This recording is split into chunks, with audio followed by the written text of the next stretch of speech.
Tonight, you'll discover a powerful secret that Buddhist monks have used for centuries to quiet the restless mind and find deep, meaningful rest. I'm going to share 10 remarkable Zen stories that have helped millions of people finally silence their racing thoughts and drift into the most peaceful sleep of their lives. Each story contains a hidden key that unlocks your mind's natural ability to let go of stress and worry. And here's what makes this different from ordinary sleep meditation. These teachings work even if you've never meditated before, even if your mind won't stop racing, even if you've tried everything else. The Buddha once said, "Peace comes from within. Do not seek it without." In the next 3 hours, you'll discover exactly what this means and how to apply it to your own life. As we journey through tales of empty boats, wise monks, and unexpected wisdom, you'll notice something amazing happening. Your tension will begin to dissolve, your thoughts will start to slow, and you'll find yourself naturally sinking into a state of profound relaxation. So make yourself comfortable, adjust your pillow, let your body become heavy against the bed. Take one deep breath with me now, and as you exhale, know that you've just taken the first step on a journey that's been waiting for you since the beginning of time. Let's begin with our first story.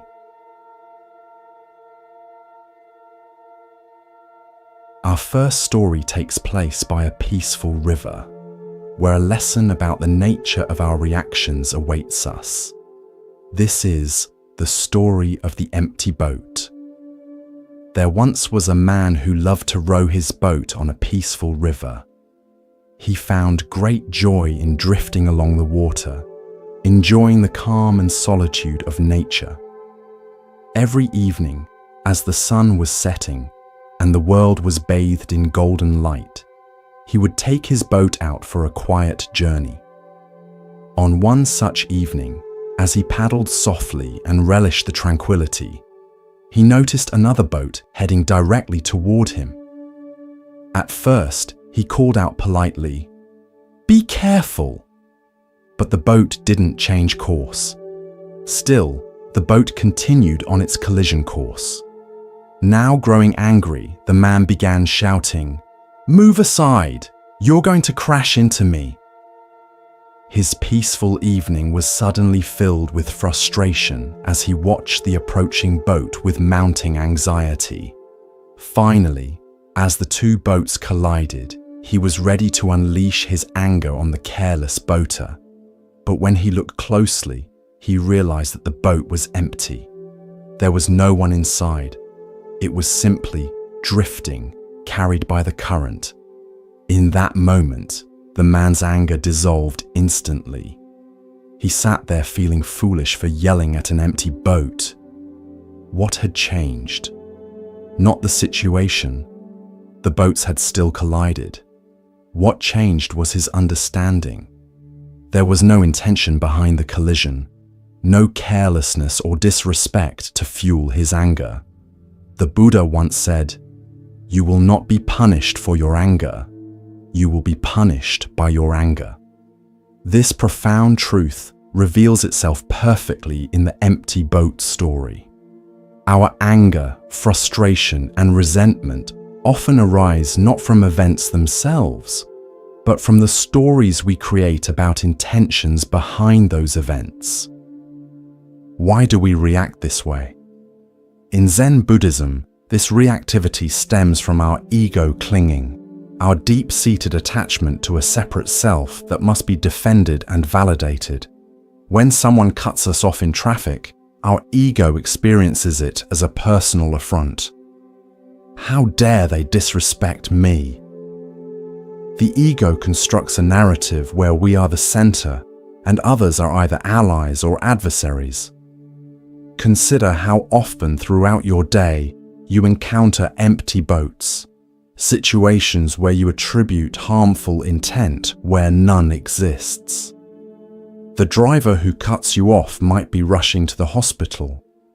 The co-worker who didn't acknowledge your greeting might be preoccupied with a family crisis. The friend who hasn't responded to your message might be struggling with depression. Yet our ego mind quickly fills these empty vessels with assumptions of malice, carelessness, or disrespect. In Zen practice, we cultivate awareness of this pattern through mindfulness. By observing our thoughts without immediate identification, we can catch ourselves in the act of filling empty boats. We can notice the physical sensations of anger arising, the tightening chest, the quickening breath, the narrowing vision, and use these as bells of mindfulness, reminding us to pause and investigate. The 13th century Zen master Dogen taught that to study the Buddha way is to study the self, and to study the self is to forget the self. When we forget the self, when we let go of our ego's constant need to assert and defend, we see empty boats for what they truly are, simply events occurring in the vast river of existence, without personal meaning or intentional slight. Buddha taught, holding on to anger is like grasping a hot coal with the intent of throwing it at someone else. You are the one who gets burned. Each time we respond with anger, we suffer first and most. By recognizing the empty boats in our daily interactions, we liberate ourselves from this self-inflicted suffering. Tonight, as you reflect on your day, recall a moment when you felt slighted or offended. Can you recognize the empty boat in that situation? Can you see how your own mind filled that empty vessel with assumptions and judgments? And in that recognition, can you feel the freedom that comes from letting go? As the Buddha said, peace comes from within. Do not seek it without. The tranquility we seek is already available to us when we stop filling empty boats with the stories created by our ego mind.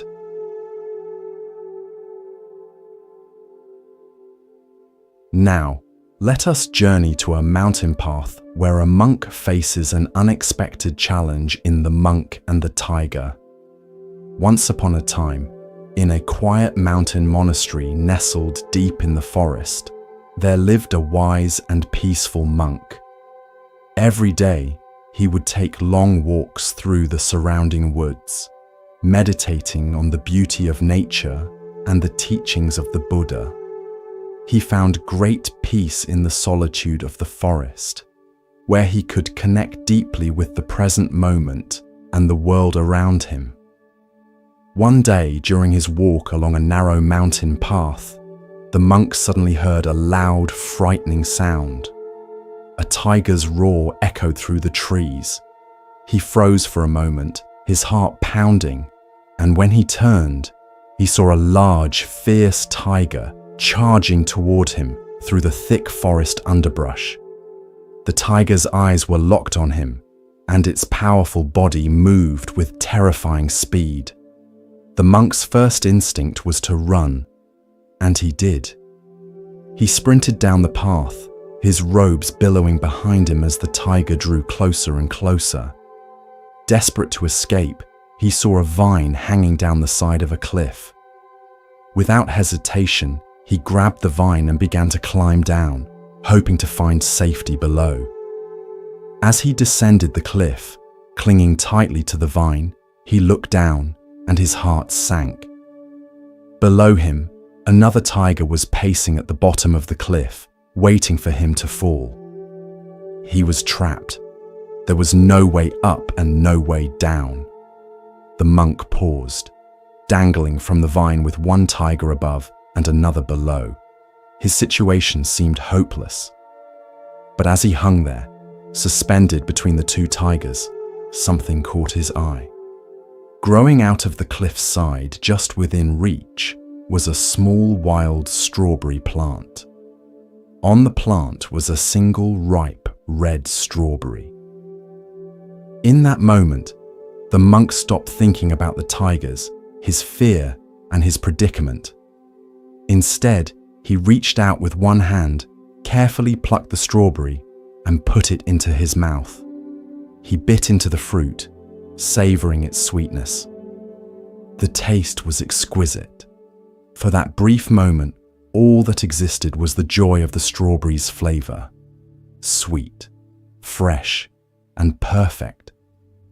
Despite the danger surrounding him, the monk found peace in that single mindful moment. He had accepted that he couldn't change his circumstances, but he could still fully experience the present.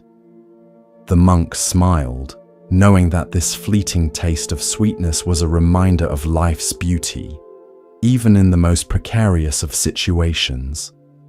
The Buddha taught, "Do not dwell in the past, do not dream of the future, concentrate the mind on the present moment."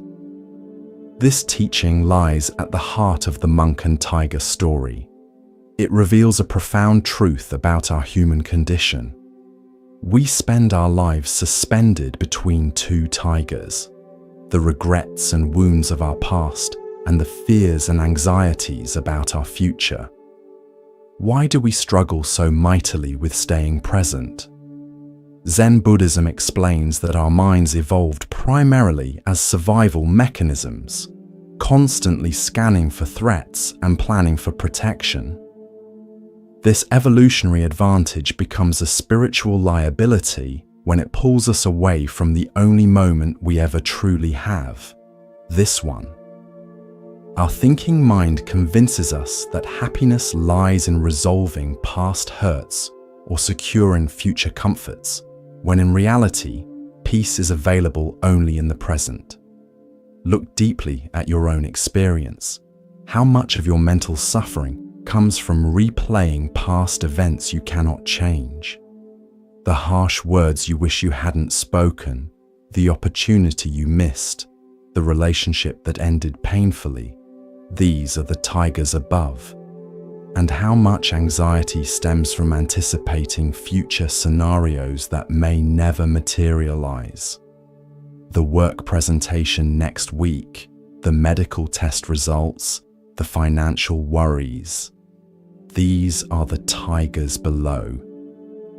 Zen master Thich Nhat Hanh taught, "The present moment is filled with joy and happiness. If you are attentive, you will see it."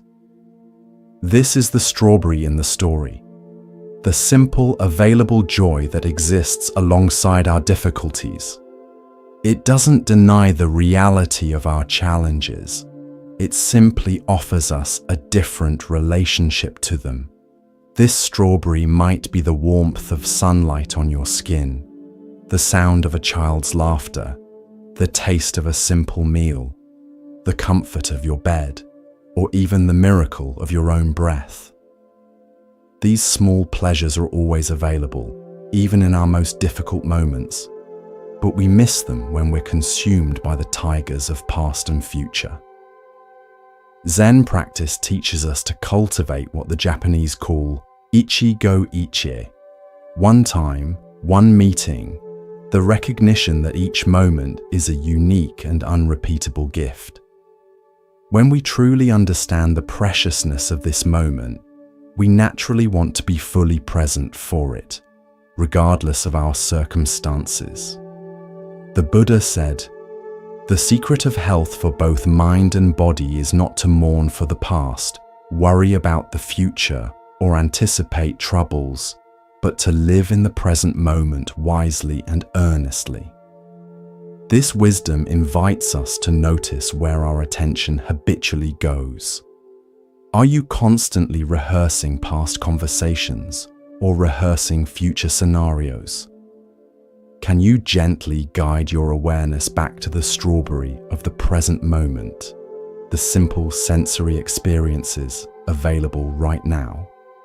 Tonight, as thoughts of tomorrow's responsibilities or yesterday's regrets arise, remember the monk and the strawberry. What small joy might you savor right now, even amid uncertainty? Perhaps it's the rhythm of your breathing, the weight of the blanket on your body, or the quiet of this moment. The Buddha taught, there is no path to happiness. Happiness is the path. By savoring the strawberries along our journey, we discover that peace is not waiting for us when the tigers disappear. It's available in their very presence. Our next story reveals a profound truth about the nature of suffering through a simple yet powerful metaphor.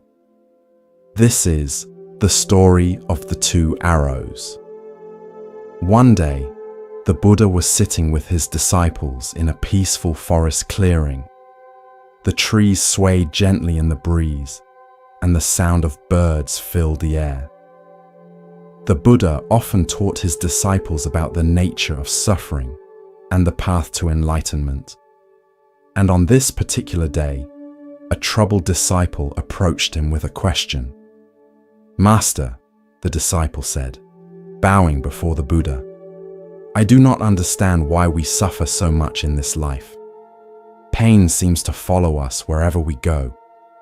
Why is this so, and how can we find peace amidst so much suffering?" The Buddha gazed at the disciple with kindness and understanding. He saw the confusion and frustration in his student's eyes and knew that this was a question many of his followers pondered. "Let me explain," the Buddha said gently. "Imagine that a person is struck by an arrow. This arrow causes pain, and the pain is inevitable. This is the first arrow." The disciples nodded, understanding that the first arrow symbolized the inevitable difficulties of life, the physical pain of illness, injury, or loss. "But now," the Buddha continued, "imagine that after being struck by the first arrow, the person is then struck by a second arrow. This second arrow does not come from outside. It is created by the mind. It is the anger, fear, frustration, or sorrow that follows the pain. This is the second arrow." The Buddha paused, letting his words sink in. "You see," he said, "while the first arrow is unavoidable, the second arrow is optional. The first arrow represents the natural pain we all experience in life, the challenges and hardships we cannot escape. But the second arrow, the suffering caused by how we react to that pain, is something we can choose to avoid." The disciple listened intently as the Buddha explained that when we experience physical or emotional pain, the first arrow, we often make it worse by adding a second layer of suffering with our mental reactions. We become angry, resentful, or anxious, and these emotions deepen the wound. Instead of accepting the pain, we resist it, and in doing so, we increase our suffering. When we are struck by the first arrow, the Buddha continued, we must recognize it for what it is, a natural part of life. But we must also recognize the second arrow. It is the arrow we create ourselves. Through mindfulness and understanding, we can choose not to let the second arrow pierce us. "Master," the disciple asked, beginning to understand, "how can we avoid the second arrow? How can we prevent our minds from adding to our suffering?" The Buddha smiled. By practicing mindfulness, we can observe our thoughts and emotions without becoming attached to them. When we feel pain, we can acknowledge it without judgment. We can accept that pain is part of life, but we do not need to dwell on it or create more suffering through resistance or negative thoughts. In this way, we can stop the second arrow before it strikes. The Buddha taught, pain is inevitable, suffering is optional. This simple yet profound statement captures the essence of the two arrows parable. We cannot avoid all pain in life. The first arrows will find us, but we have tremendous power over how much we suffer because of that pain. Why do we so readily shoot second arrows at ourselves? Zen Buddhism points to several aspects of our conditioned mind that create this pattern. First is our deeply ingrained habit of aversion, the mind's automatic recoiling from unpleasant experiences. When pain arises, we instinctively resist it, creating a layer of mental tension that compounds the original discomfort. Second is our tendency toward identification, the way we merge with our experiences thinking, I am in pain, rather than there is pain being experienced. This subtle difference has profound implications. When we fully identify with pain, it becomes all-consuming, defining our entire reality. When we observe it with some space, it becomes just one aspect of a larger experience. Third is our habit of proliferation, the mind's tendency to generate endless thoughts about our experiences. A simple headache becomes a cascade of worries. What if this is serious? What if it gets worse? Why does this always happen to me? I won't be able to focus at work tomorrow. Each thought is another second arrow, piercing us again and again. These mental habits operate largely unconsciously, which is why the Buddha emphasized mindfulness as the remedy. Through mindfulness practice, we develop the capacity to see these patterns as they arise.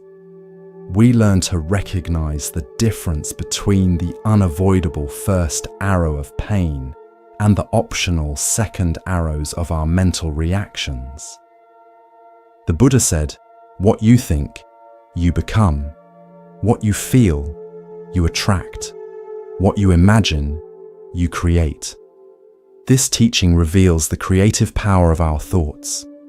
Each time we respond to pain with aversion, identification, and proliferation, we create suffering. Each time we meet pain with mindful awareness and acceptance, we create opportunity for healing and growth. Consider a personal disappointment, perhaps a rejection, a failure, or a loss. The first arrow is the actual event and the natural emotional response it evokes. The second arrows might include thoughts like, "This always happens to me," globalizing, "I'll never succeed," catastrophizing, "I should have done better," self-criticism, or "This isn't fair," resistance to reality. Each of these thoughts creates additional suffering beyond the original disappointment. Zen teacher Charlotte Joko Beck said, "Pain is not something to be avoided, it's something to be experienced, without resistance." This is the heart of working skillfully with the first arrow. We don't deny pain or pretend it doesn't hurt. Instead, we bring curious, compassionate attention to the experience itself, without adding the second arrows of judgment, resistance, or elaborate storytelling. The Buddha taught, if you are facing in the right direction, all you need to do is keep walking. The right direction is toward our pain, not away from it. By turning toward difficult experiences with mindfulness, we develop the capacity to be with them skillfully, without compounding them with second arrows. Tonight, as you notice sensations in your body or emotions arising in your mind, can you discern the difference between the first and second arrows? Can you meet the inevitable pains of life, physical discomfort, emotional tenderness, or mental restlessness, with kind awareness rather than resistance? As the Buddha said, "The way is not in the sky, the way is in the heart." The path to freedom from suffering isn't found in escaping our human experience, but in meeting it with wisdom and compassion.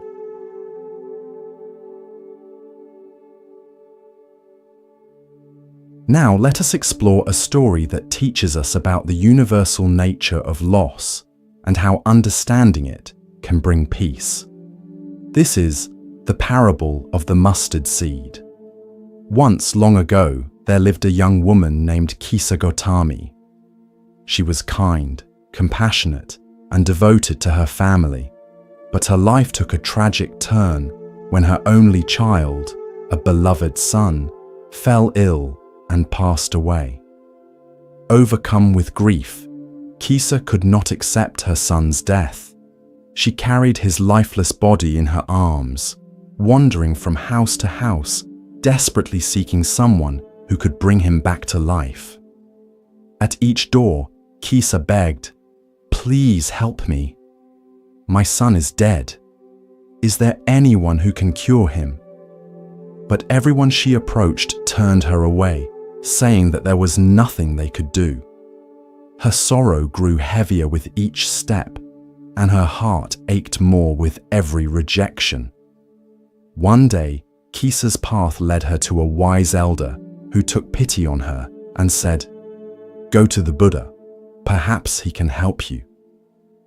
With a flicker of hope in her heart, Kisa Gotami hurried to the Buddha, who was known for his compassion and wisdom.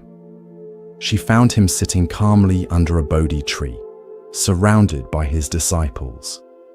Falling to her knees, she placed her son's body before him and pleaded, "Master, please bring my child back to life. I cannot bear this pain." The Buddha looked at her with great compassion and understanding. He could see Kisa was deeply suffering, but he also knew that she needed to learn a profound truth about life and death. He thought for a moment and then spoke softly. "I can help you, Kisa. But first, you must bring me something. Go into the village and bring me a mustard seed." Kisa's heart leapt with hope. "Yes, Master, I will bring you a mustard seed," she said, her voice trembling with relief.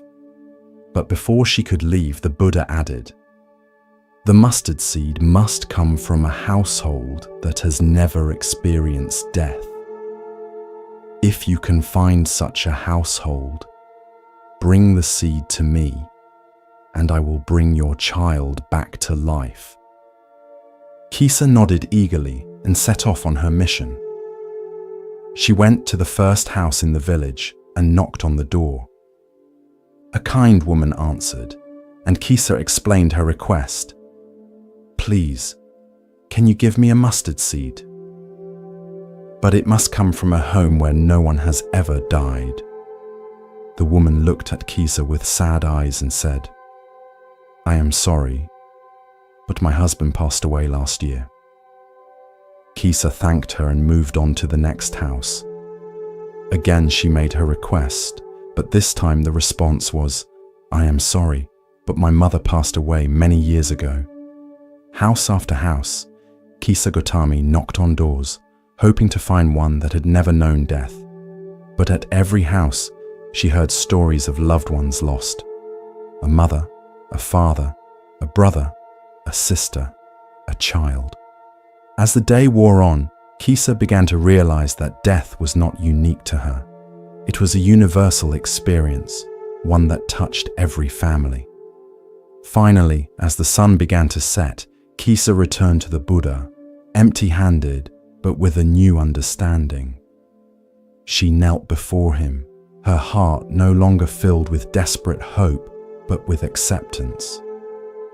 "Master," she said, "I could not find a single house that has never known death. Every family has experienced the loss of someone dear to them.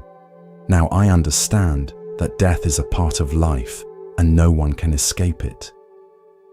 The Buddha nodded gently and replied, "Kisa, you have learned an important truth. Death is inevitable and suffering comes to all who are attached to the things of this world.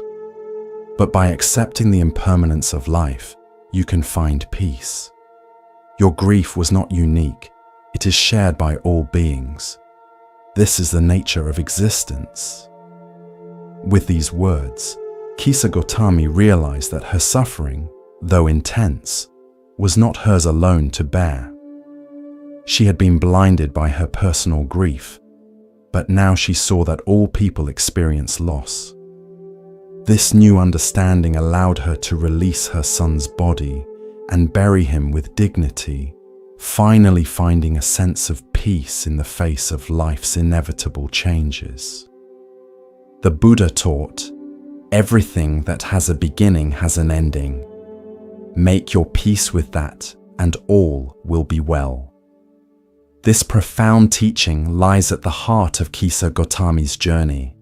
Her story illuminates one of the most challenging yet liberating truths of existence. Nothing lasts forever, and our attempts to deny this reality only increase our suffering. Why do we resist the truth of impermanence so fiercely? Zen Buddhism points to our deep-seated craving for permanence as the root of suffering. We want the pleasant to remain pleasant, the beautiful to remain beautiful, and most of all, we want those we love to remain with us always. This craving for permanence in an impermanent world creates a fundamental tension that manifests as suffering. Like Kisa, we often respond to loss with denial. We refuse to accept what has happened and expend enormous energy trying to reverse the irreversible. This denial is a natural part of grief, but when we become stuck in it, we prevent ourselves from moving through the healing process. The Buddha didn't immediately lecture Kisa on impermanence. Instead, he gave her an experience that allowed her to discover this truth for herself, a much more powerful teaching. The Buddha said, "The root of suffering is attachment." In Kisa's case, her attachment to her son wasn't just love. It was a desperate clinging that couldn't accommodate the reality of his death. Her journey to find a mustard seed from a house untouched by death helped her recognize that attachment to permanence is futile. Every household, no matter how wealthy, happy, or blessed, had been visited by death. This universal nature of loss connects us all in what Buddhists call the fellowship of suffering. When we truly understand that loss touches everyone, our own grief, while still painful, becomes less isolating. We recognize our experience as part of the great current of human existence, rather than a unique tragedy that separates us from others. The 14th century Zen master Basui wrote, "To see the truth, leave desire behind. If you do not give up desire, you will not see the truth." Kisa's desire to bring her son back prevented her from seeing the truth of impermanence. Only when she abandoned this impossible desire could she begin to accept reality and find peace. Interestingly, the Buddha didn't try to console Kisa with promises of an afterlife or reunion with her son in another realm. Instead, he guided her toward accepting the natural order of things, that what is born will die. What comes together will eventually separate. This acceptance isn't resignation or defeat. It's alignment with reality, which is the only place healing can begin. The Buddha taught, "The trouble is, you think you have time." This pointed reminder of life's brevity invites us to value each moment and each relationship, knowing that nothing lasts forever. Rather than making us morbid or depressed, this awareness can infuse our lives with greater appreciation and presence. In your own experience of loss, whether of a person, a relationship, a career, or even a phase of life, can you recognize the mustard seed lesson? Can you see how your suffering may be intensified by resistance to the natural flow of impermanence? The Buddha said, "When you realize how perfect everything is, you will tilt your head back and laugh at the sky." This perfect imperfection includes the cycles of life and death, growth and decay, coming together and separating, the very rhythm of existence itself.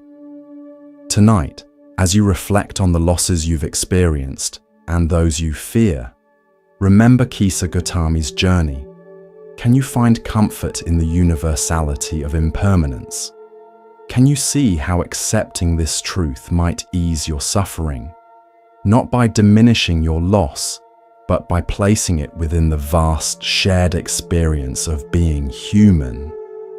As the Buddha taught, in the end, only three things matter: how much you loved, how gently you lived, and how gracefully you let go of things not meant for you.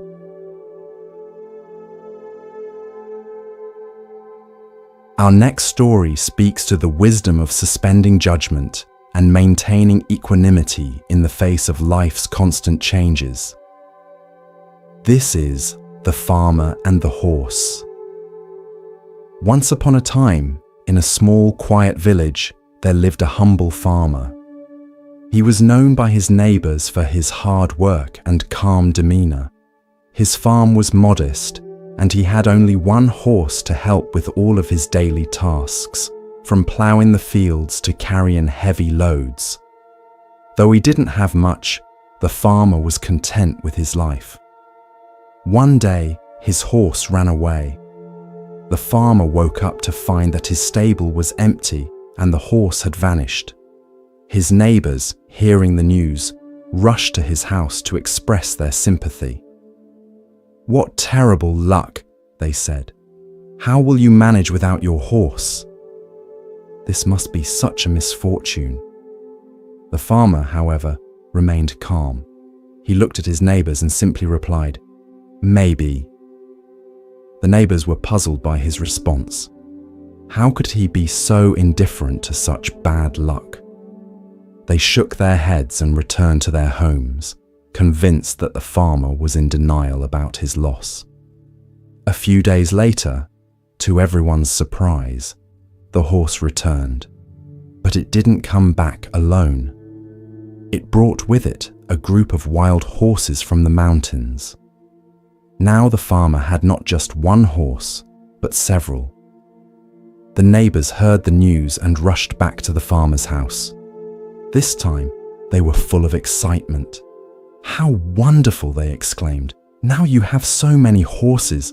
What incredible fortune!" The farmer again looked at his neighbors, smiled calmly, and said, "Maybe." Once again, the neighbors were confused. Surely this was a stroke of good luck. But the farmer seemed just as indifferent as he was before. They wondered why he didn't seem more excited about his newfound wealth. A few days later, the farmer's son decided to try taming one of the wild horses. While riding the horse, he was thrown off violently and broke his leg. The injury was severe, and the son would be unable to help with the farm work for a long time. Hearing of the accident, the neighbors returned to the farmer's house once again. This time, they were filled with sympathy. "What bad luck," they said. "Your son has broken his leg, and now he cannot help you. This is truly unfortunate." As before, the farmer responded with his usual calmness. "Maybe," he said. The neighbors were now thoroughly baffled by the farmer. Every time something significant happened, whether it seemed good or bad, he gave the same nonchalant response. They couldn't understand why he wouldn't react more strongly to the events in his life. A few weeks later, the country was thrown into turmoil. A war broke out, and soldiers came to the village to draft all the young men into the army. Many of the village's sons were taken away to fight in the war. But because the farmer's son had a broken leg, he was not drafted and stayed home with his father. Once again, the neighbors visited the farmer. "How fortunate you are," they said. "Because of your son's injury, he was spared from the war. What amazing luck." And once again, the farmer replied, "Maybe." The Buddha taught, nothing is permanent. Everything is subject to change.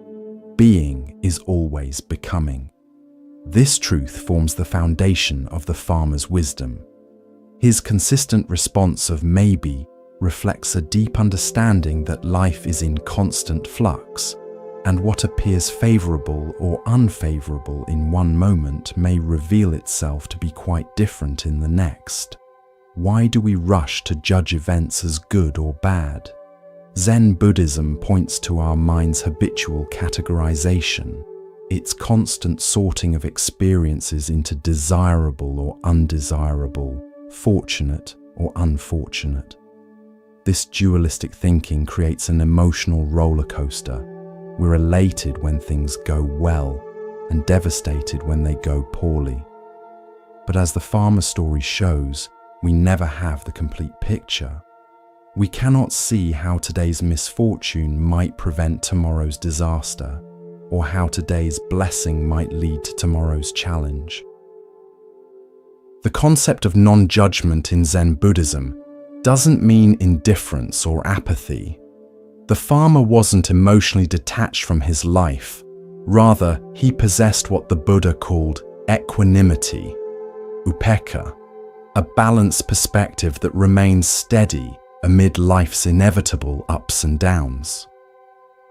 He cared about his horse, his son, and his livelihood, but he didn't allow his peace of mind to be at the mercy of changing circumstances. Zen master Seng Tsan wrote in the Xin Ming, "The great way is not difficult for those who have no preferences." When we stop insisting that life conform to our ideas of how things should be, we find a deeper kind of freedom. We open ourselves to life's inherent wisdom, which often unfolds in ways our limited perspective cannot anticipate.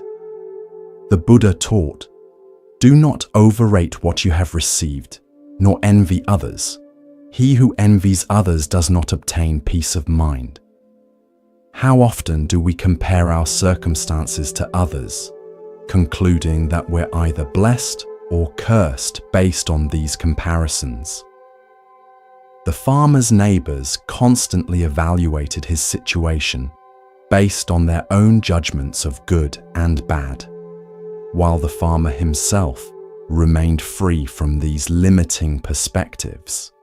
Our modern lives are filled with opportunities to practice this maybe mindset, the promotion you didn't get that leads to a more fulfilling opportunity elsewhere, the relationship that ended painfully but created space for greater self-discovery, the illness that forced you to reassess your priorities, the financial setback that taught you resilience. In retrospect, many of us can identify seeming misfortunes that ultimately led to growth or unexpected blessings. The 13th century poet Rumi captured this wisdom when he wrote, "What appears to be a curse may be a blessing, and what appears to be a blessing may be a curse." The farmer embodied this understanding not as an intellectual concept, but as a lived reality. His maybe wasn't passive resignation, but active wisdom, the recognition that life's full story is still unfolding. The Buddha said, "In the sky, there is no distinction of east and west. People create distinctions out of their own minds and then believe them to be true." Similarly, the distinctions of good luck and bad luck are our own mental creations. Reality itself is simply a flow of causes and conditions, neither inherently positive nor negative. Tonight, As you reflect on recent events in your life that you've labeled as good luck or bad luck, try holding them with the farmer's gentle maybe. Notice how this perspective might ease anxiety about negative situations and temper attachment to positive ones. Can you find freedom in suspending judgment about how things should be? As the Buddha taught, with our thoughts, we make the world. The farmer's maybe reminds us that we always have a choice in how we interpret our experiences, and this choice has profound implications for our peace of mind.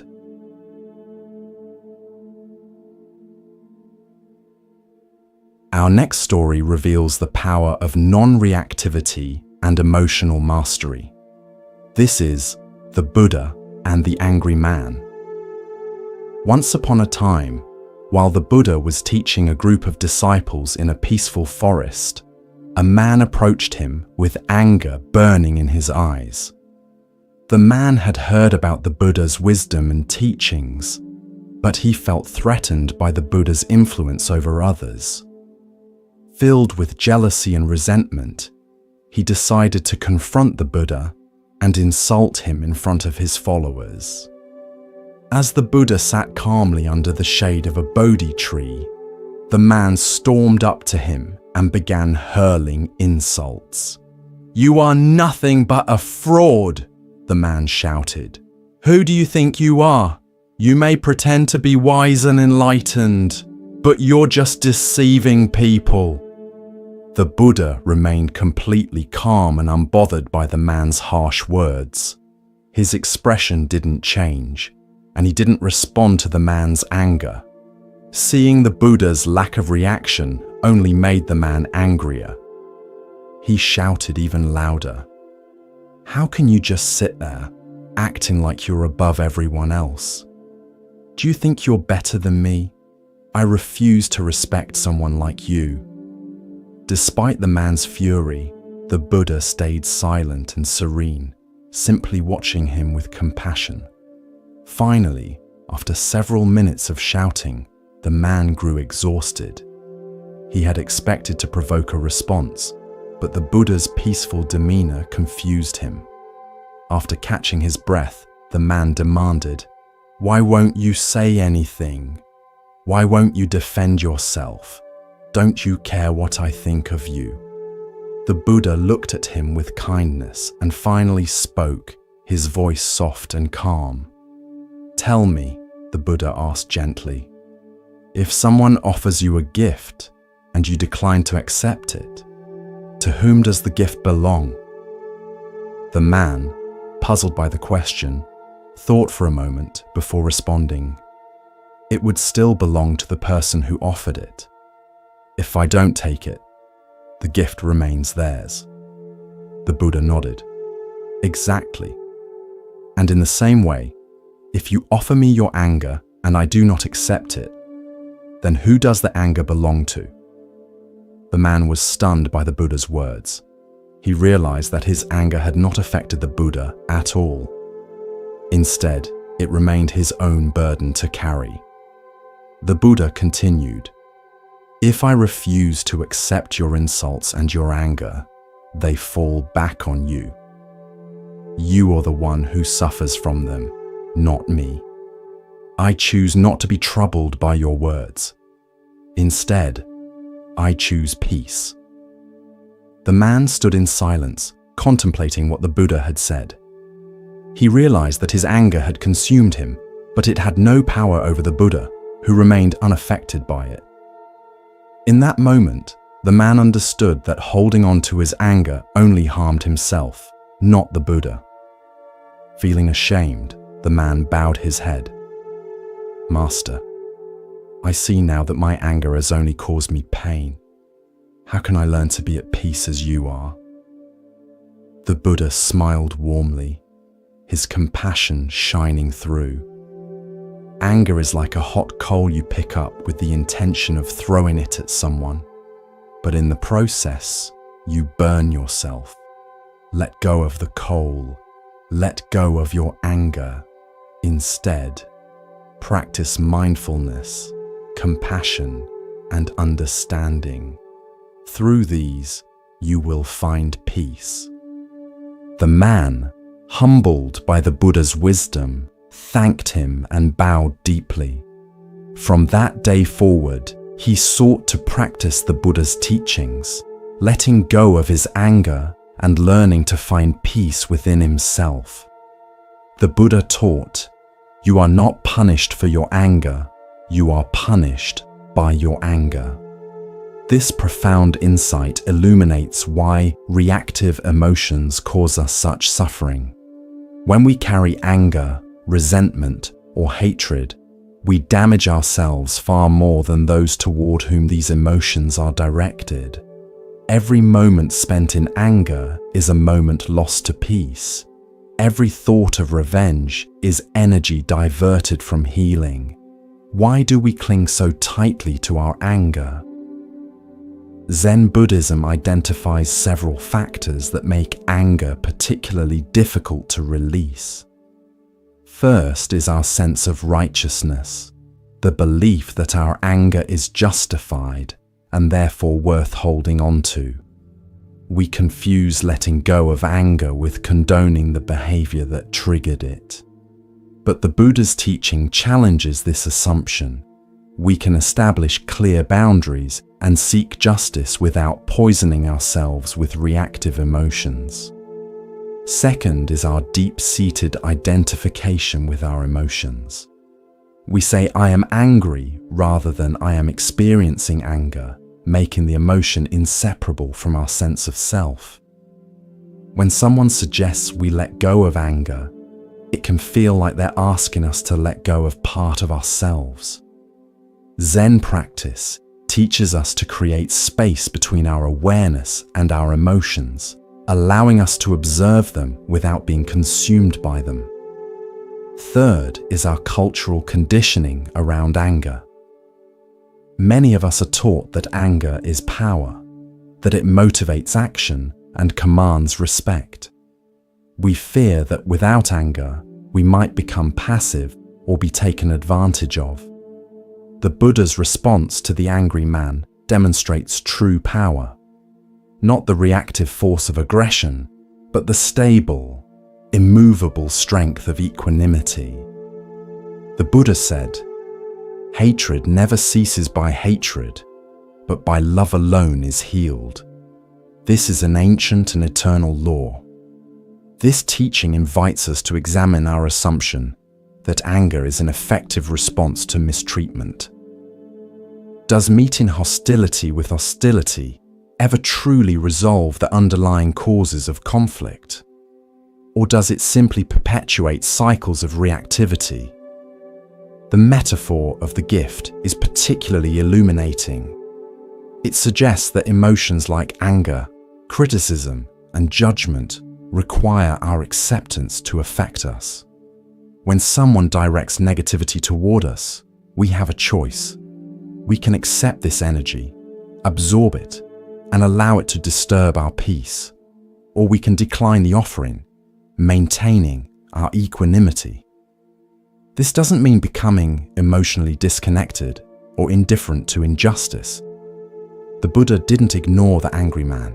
He remained present, engaged, and responsive. But he responded from a place of compassion rather than reactivity, wisdom rather than ego defense. This is the essence of non-reactivity in Zen practice. Not withdrawal from engagement, but engagement from a different quality of awareness. Zen master Thich Nhat Hanh teaches a practice called embracing anger with mindfulness, which involves recognizing anger when it arises, breathing with it, and treating it with the same care we would show a crying baby. Rather than suppressing anger or expressing it mindlessly, we acknowledge it with kind awareness, understanding its causes and impermanent nature. The Buddha taught, if you truly loved yourself, you would never harm another. This points to the interconnected nature of self-care and care for others. When we react with anger, we harm ourselves first and most directly. Choosing peace over reactivity is not a selfless sacrifice, but the most profound form of self-care. Tonight, as you reflect on interactions that have triggered anger or resentment in you, experiment with the Buddha's gift metaphor. Can you recognize that you have a choice about whether to accept the gifts of others' negativity? Can you feel the freedom that comes from declining these offerings? Remember the Buddha's words. Holding on to anger is like grasping a hot coal with the intent of throwing it at someone else. You are the one who gets burned. In releasing that coal, you free not only yourself, but create space for genuine resolution and understanding.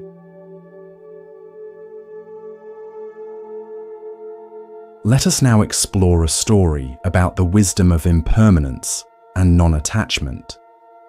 This is The Monk and the Teacup.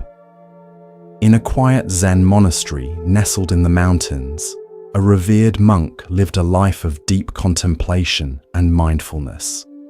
His students admired him for his wisdom, calm demeanor, and the way he embraced the present moment, never disturbed by the chaos around him.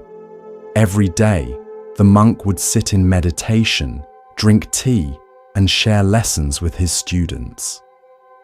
One afternoon, during their usual tea ceremony, the monk held up a simple clay teacup and gazed at it for a long moment.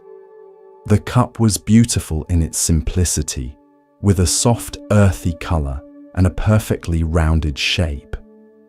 The students, curious about their master's silent contemplation, waited eagerly to hear what he had to say. After a few moments, the monk smiled and said, "This teacup is already broken." The students looked at one another in confusion. They could see clearly that the teacup was whole, undamaged, and perfectly intact. One of the younger students couldn't contain his curiosity any longer and spoke up. "Master, the teacup is not broken. It is perfectly fine. Why do you say it is already broken?" The monk, still smiling, placed the teacup gently on the table in front of him. "In my mind," he said softly, "this teacup is already broken. It may seem whole now, but one day, perhaps tomorrow, perhaps years from now, it will break. This is inevitable. When I understand that it is already broken, I can fully appreciate it as it is, without clinging to it. I can enjoy drinking tea from it, knowing that its life is temporary." The students were silent, absorbing the weight of the monk's words. They realized that the master wasn't speaking only about the teacup.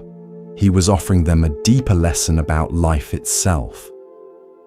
The monk continued, "Everything in life is like this teacup. All things, no matter how beautiful or precious, are impermanent. We cannot hold on to them forever. When we understand that, we are free to enjoy life fully, without fear of losing what we have. We can appreciate each moment, each relationship, each experience, knowing that it too will pass. And when it is gone, we will not suffer because we have already accepted its impermanence." One of the older students nodded thoughtfully and said, "Master, does this mean we should not love or care for things because they will one day be gone?" The monk shook his head gently. "No, it means the opposite. When we accept the impermanence of all things, we can love them more deeply because we are not holding on out of fear of loss. We love and appreciate them for what they are in this moment. We understand that they are part of the natural flow of life. In this way, we can live with a peaceful heart, unburdened by the attachment to things that are bound to change. The Buddha taught, all conditioned things are impermanent. When one sees this with insight, one becomes disenchanted with suffering.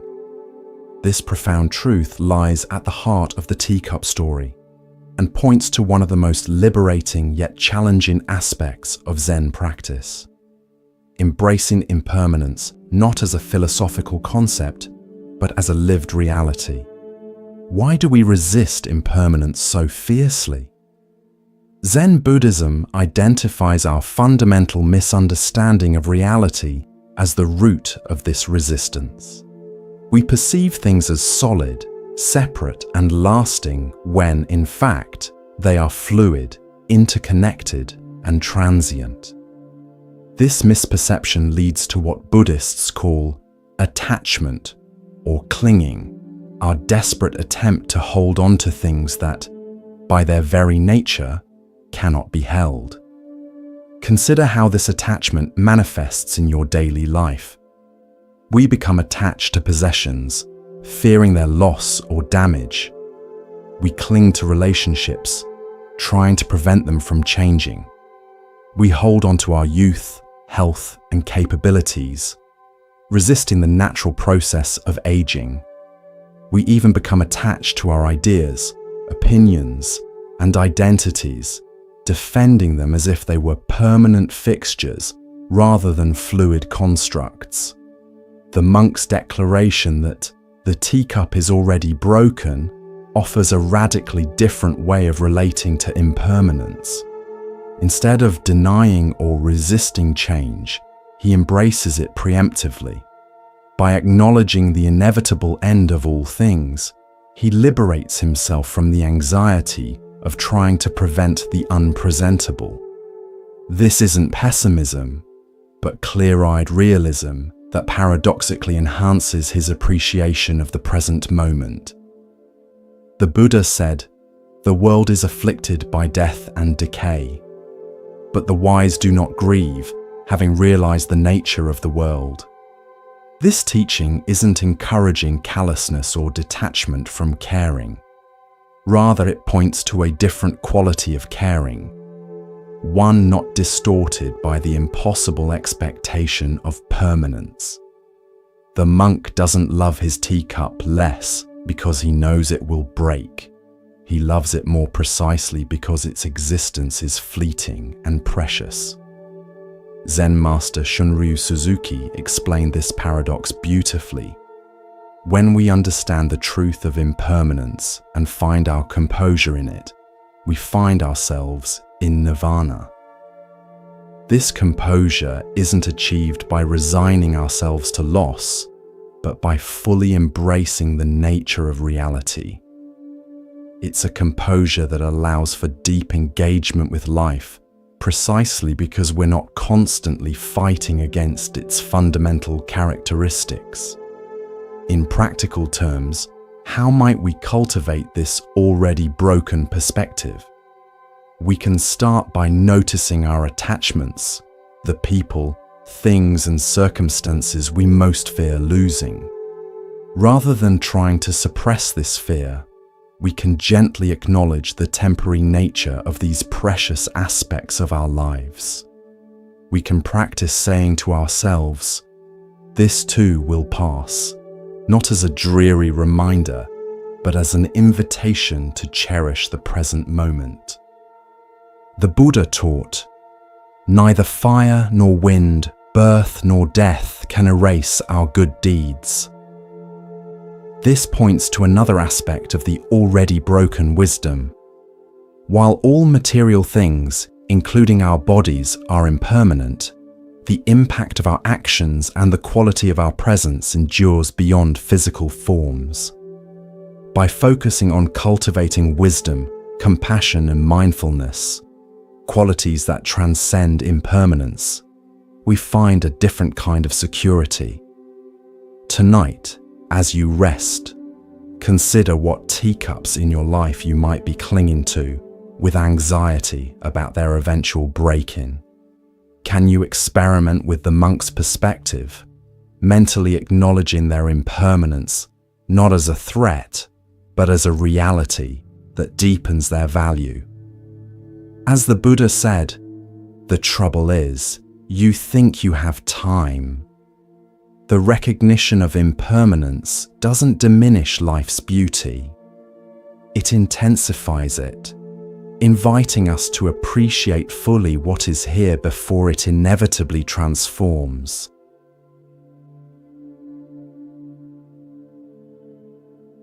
Now, let us explore a story about true generosity and compassion. This is The Buddha and the Robe.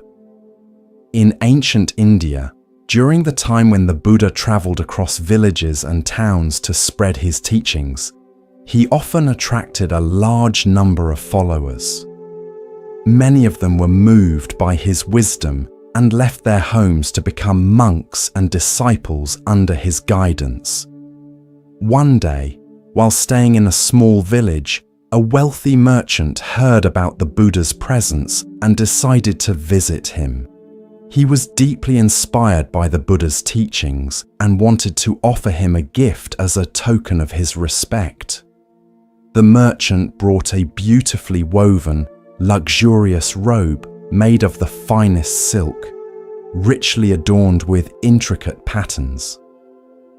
The merchant approached the Buddha, bowed respectfully, and presented the robe with reverence.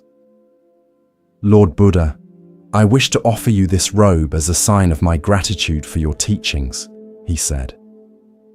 The Buddha looked at the robe and then at the merchant with a gentle smile. He sensed the merchant's sincerity and the desire to give. However, the Buddha lived a life of simplicity and was not interested in material wealth or luxuries. His needs were few, and he taught his followers to live in simplicity as well. "Thank you for your kind gesture," the Buddha said, "but I cannot accept this robe. It is far too extravagant for a simple monk like me. I am content with the robe I already wear." The merchant was surprised by the Buddha's response. "But Lord Buddha, I offer this robe out of respect for you. Surely you deserve the best that I can give." The Buddha, still smiling, replied, "If you truly wish to honor me, there is another way you can use this gift. Take this robe and offer it to someone who is truly in need, someone who lacks even the basic clothing to cover themselves. That would bring greater merit and joy." The merchant, realizing the Buddha's deep compassion for the poor, nodded slowly.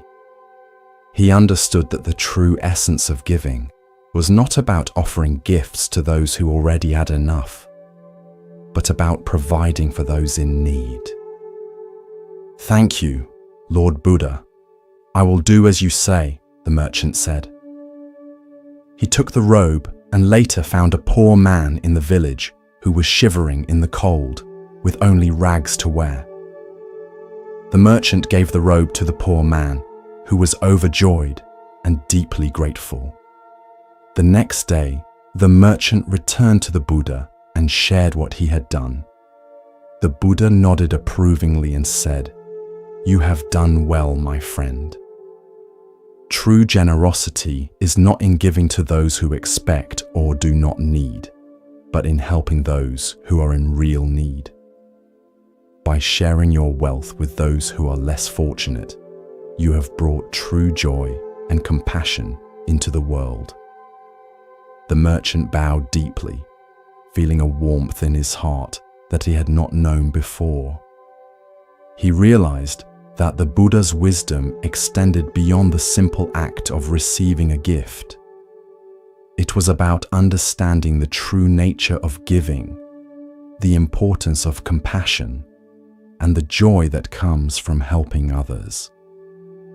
The Buddha taught, generosity brings happiness at every stage of its expression. We experience joy in forming the intention to be generous, in the actual act of giving, and in recollecting the fact that we have given. This profound insight reveals that true generosity is not merely about the transfer of material goods, but about the transformation of our hearts and minds through the act of giving. Why did the Buddha refuse the luxurious robe? Zen Buddhism points to several layers of wisdom in his response. First, he embodied the principle of knowing what is enough, understanding that desires, when left unchecked, can never be satisfied.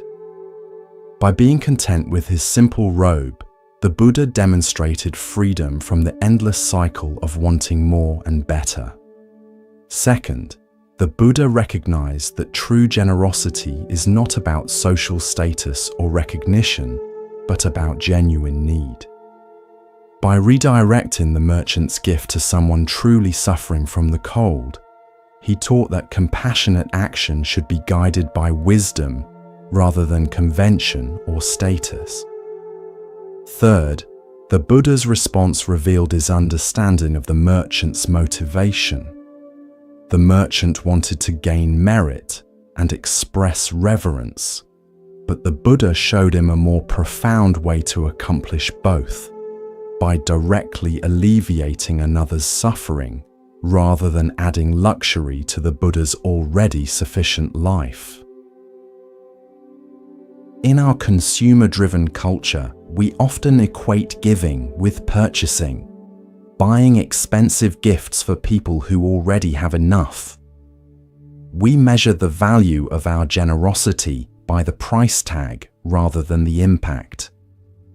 The Buddha's teaching invites us to reconsider this approach, asking us to be more mindful about where our resources can do the most good. The Buddha said, "If you knew what I know about the power of giving, you would not let a single meal pass without sharing it in some way."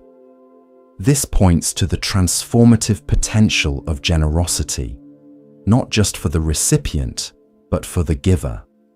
Each act of genuine giving weakens our self-centeredness and strengthens our connection to others. It reminds us that our well-being is inextricably linked to the well-being of all beings. Zen practice encourages us to cultivate dana paramita, the perfection of giving. This involves not just material generosity, but giving our time, attention, energy, and presence.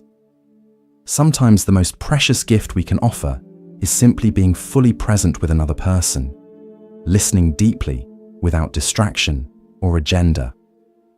The story also highlights the importance of discernment in giving.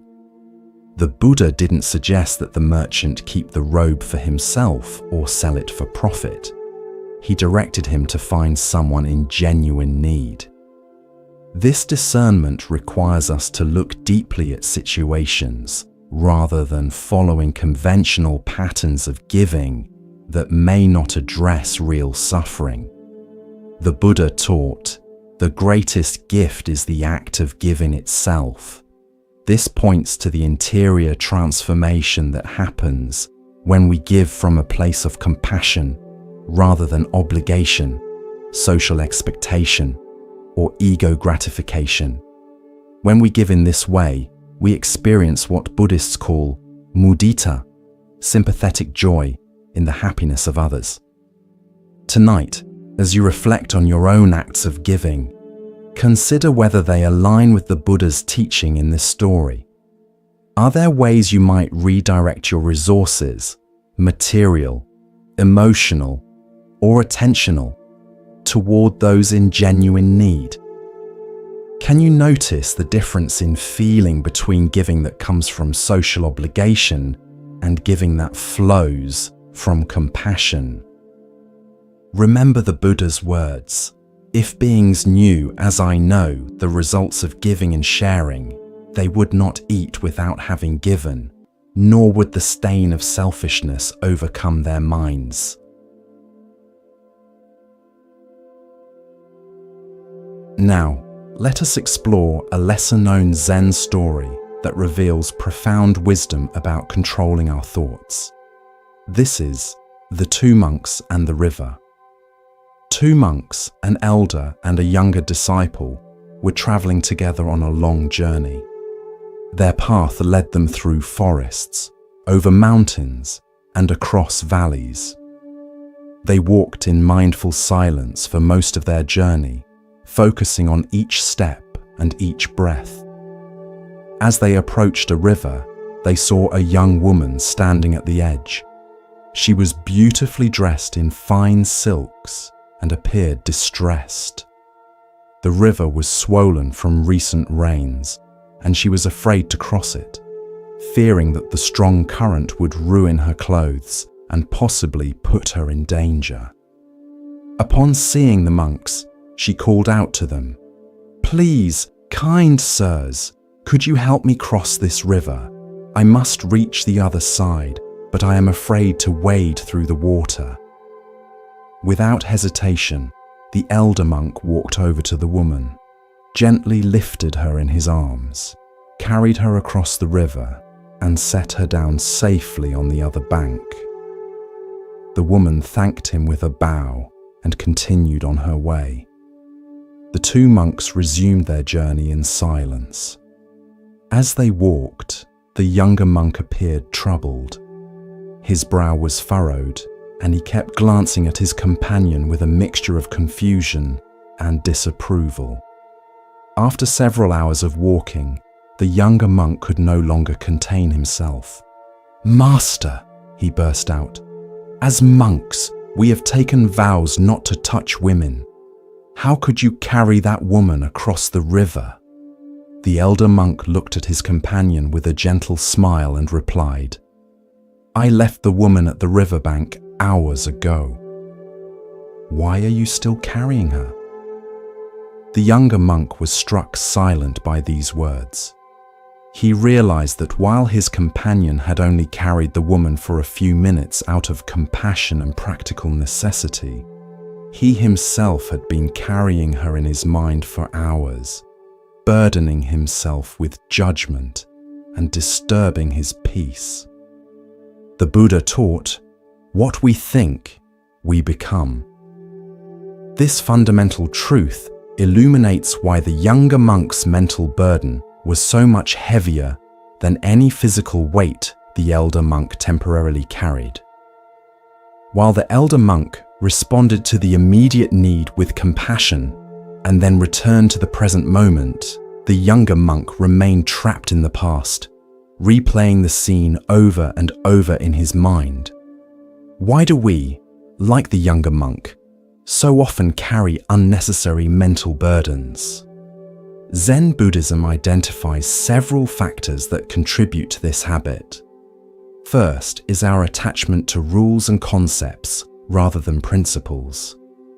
The younger monk was so fixated on the letter of the monastic rule that he missed its spirit, to live with purity and compassion. His rigid interpretation prevented him from seeing the elder monk's action as an expression of genuine Buddhist compassion. Second is our tendency toward judgment and mental proliferation. One thought leads to another and another, creating elaborate narratives and evaluations that pull us away from the present moment. The younger monk's initial observation led to hours of internal commentary, criticism, and confusion, all unnecessary and self-created suffering. Third is our difficulty distinguishing between skillful concern and unskillful rumination. While reflection on past actions can be valuable for learning, obsessive dwelling serves no purpose except to disturb our peace. The elder monk demonstrated the ability to act decisively when needed and then let go completely. In our daily lives, we all carry similar invisible burdens. The argument from last week that we keep rehearsing in our minds. The mistake at work that we can't stop replaying. The worries about future scenarios that may never materialize. Each of these mental patterns is like carrying a person across a river and never putting them down. The Buddha said, "Let go of the past, let go of the future, let go of the present." Crossing to the farther shore of existence with mind released from everything do not take up residence in birth and death. This teaching points to the freedom available when we release our mental fixations and return to the simplicity of the present moment. Zen practice offers concrete methods for putting down our mental burdens. Mindfulness meditation trains us to notice when we're carrying unnecessary thoughts and gently set them down. The practice of labeling thoughts as thinking helps us recognize them as mental constructs rather than reality. And focusing on physical sensations, the feeling of our feet touching the ground, the rhythm of our breath, anchors us in the present when thoughts try to drag us into the past or future. The elder monk embodies what Zen calls no mind or mushin, not the absence of thought, but freedom from attachment to thought. He could think clearly when needed, act compassionately when required, and then return to the peaceful emptiness of the present moment.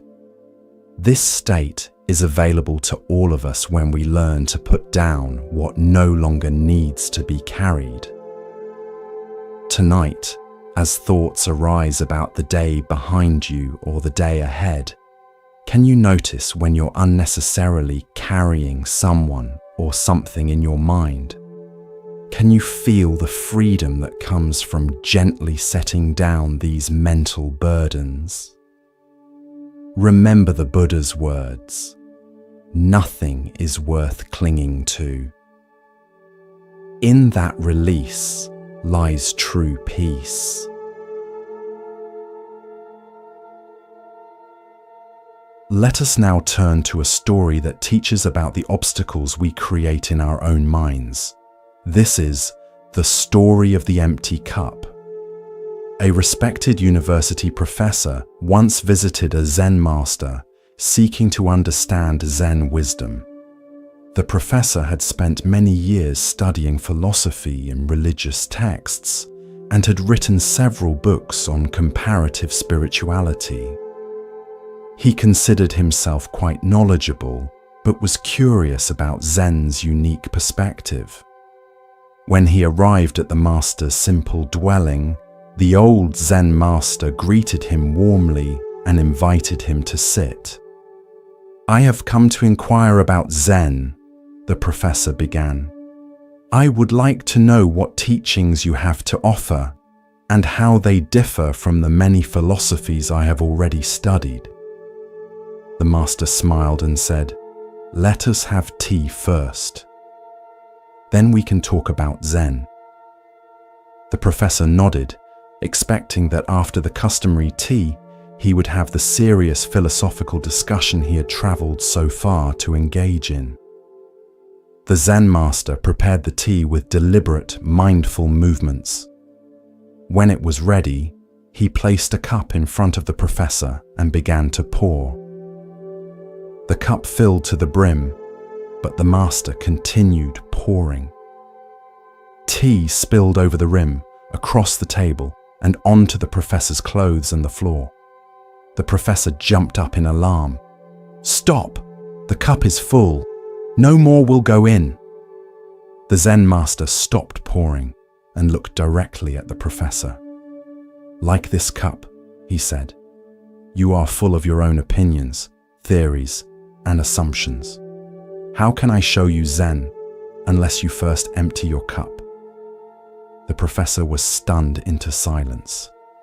In that moment, he realized that his extensive knowledge had become a barrier rather than a pathway to new understanding.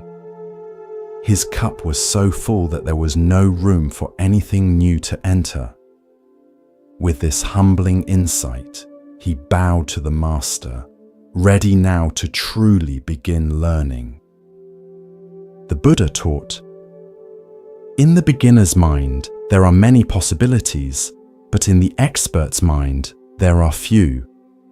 This teaching points to the importance of maintaining an open, receptive mind, what Zen calls beginner's mind or shoshin. When we approach life with the fresh perspective of a beginner, we remain open to infinite possibilities. When we believe we already know, we close ourselves to new insights. Why do we so readily fill our cups to overflowing? Zen Buddhism identifies several factors that contribute to this common human tendency. First is our ego's need for certainty and control. By convincing ourselves that we understand how things are, we create an illusion of security in an inherently uncertain world. Our opinions and beliefs become a fortress, protecting us from the vulnerability of not knowing. Second is our attachment to identity. Much of who we think we are is constructed from our accumulated knowledge, experiences, and viewpoints. To empty our cup feels threatening because it challenges our sense of self. If I let go of what I know, who am I? This fear keeps us clinging to our filled cups, even when they no longer serve us. Third is what Buddhists call the comparing mind, our habit of constantly measuring ourselves against others.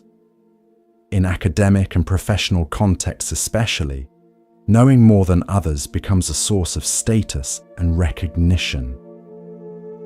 The professor's identity and reputation were built on being knowledgeable, making it particularly challenging for him to adopt a stance of not knowing.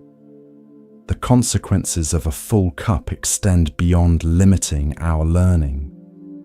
When our minds are crammed with preconceptions, we experience life through filters that distort our perception. We see not what is actually before us, but what our existing knowledge tells us should be there. We miss the richness and complexity of reality by forcing it to conform to our limited understanding. Zen practice offers specific methods for emptying our cups. Meditation trains us to observe how quickly we label, categorize, and judge experiences based on past knowledge. By noticing these mental habits, we create space between our pure awareness and our conceptual overlays. We practice putting aside what we think we know to encounter reality directly. The Buddha said, "With our thoughts, we make the world." When our thoughts are rigid and fixed, the world becomes small and predictable. When we empty our cups, approaching life with openness and humility, the world reveals its boundless wonder. In your daily life, notice when you approach situations with a cup already full. Perhaps it's a conversation where you're formulating your response before the other person has finished speaking, or a familiar activity you perform on autopilot, missing its unique qualities in this moment, or a person you think you understand completely, leaving no room for them to surprise you. Tonight, as you rest, experiment with emptying your cup. Let go of what you think you know about relaxation, sleep, or even these stories you're hearing. Can you listen with fresh ears, as if hearing these words for the first time? Can you feel the spaciousness that emerges when you set aside the need to evaluate, analyze, or categorize? As the Buddha taught, empty your boat of water, it will go lightly and swiftly. Similarly, when we empty our minds of preconceptions, we move through life with greater ease and joy. Now, let us explore a story about finding wisdom in unexpected places. This is the story of the Zen master and the dirty road. A Zen master was traveling with a group of disciples along a countryside road. The rainy season had turned the path into a muddy, difficult journey. As they walked mindfully, paying attention to each step, they came upon a beautiful temple on a hill overlooking the road. the group decided to visit the temple and climbed the hill. When they arrived, they found a magnificent structure with intricate carvings, golden statues, and meticulously maintained gardens. Inside, priests in immaculate robes conducted elaborate ceremonies with precise movements and beautiful chanting. The disciples were impressed by the temple's splendor and the priests' dedication to their rituals. After spending some time observing, they gathered around their master outside the temple. "Master," one disciple asked, "what do you think of this temple and its practices? Is this the path to enlightenment?" The Zen master didn't answer immediately. Instead, he led his disciples back down to the muddy road they had been traveling on. He stopped at a particularly dirty section, knelt down, and placed his hand in the mud. Then he drew a circle in the muddy ground. Looking at his disciples, he said, "The truth can be found here as well." The disciples were confused at first, but slowly they began to understand. The master was showing them that enlightenment was not confined to beautiful temples or perfect rituals. The mud, ordinary, messy, and commonly avoided, contained the same ultimate reality as the golden temple. True wisdom could be found anywhere by those with eyes to see. The Buddha taught, if you cannot find the truth right where you are, where else do you expect to find it? This profound insight lies at the heart of the Zen master's mud circle.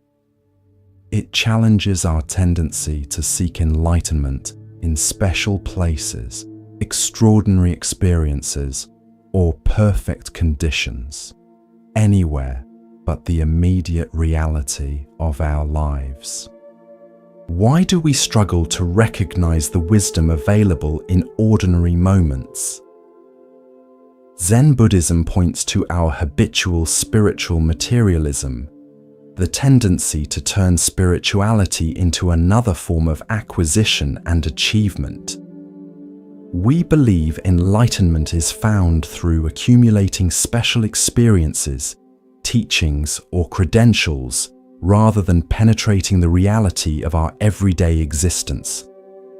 The mud represents the aspects of life we typically try to avoid or transcend: the messy emotions, uncomfortable sensations, tedious tasks, and imperfect relationships that make up much of our human experience. We imagine that spiritual growth means rising above these muddy realities, not realizing that they themselves contain the very wisdom we seek. In Japanese aesthetics, there is a concept called wabi-sabi, finding beauty in imperfection, impermanence, and incompleteness.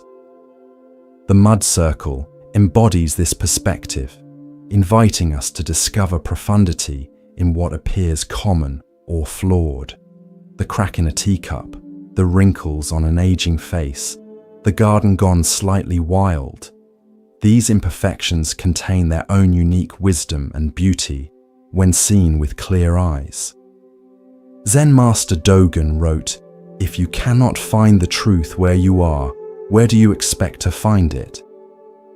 This echoes the Buddha's teaching and points to the mistake of externalization, looking outside ourselves for what can only be found within. The temples we build, the rituals we perform, the texts we study, these are all fingers pointing to the moon, not the moon itself. In practical terms, how might we apply the wisdom of the mud circle? We can start by bringing curious attention to the ordinary moments we typically overlook. Washing dishes, waiting in line, feeling tired, experiencing conflict. Rather than seeing these as obstacles to our spiritual practice, we can recognize them as the very ground of practice itself. The Buddha said, "My teaching is not a philosophy. It is the result of direct experience. This points to the experiential nature of true wisdom, not something learned intellectually, but realized through immediate contact with life itself. The mud on the road offered this direct experience in a way that observing temple rituals as a spectator could not. Tonight, as you rest, consider the mud circles in your own life, the ordinary, challenging, or uncomfortable aspects you might typically try to avoid or change. Can you bring the same attention to these experiences that you would to a beautiful sunset or a profound spiritual teaching? Can you sense the potential wisdom waiting to be discovered in these unexpected places? As the Buddha taught, all experiences are preceded by mind, led by mind, created by mind. When we approach even the muddiest moments with an open, curious mind, we transform them from obstacles into pathways to deeper understanding.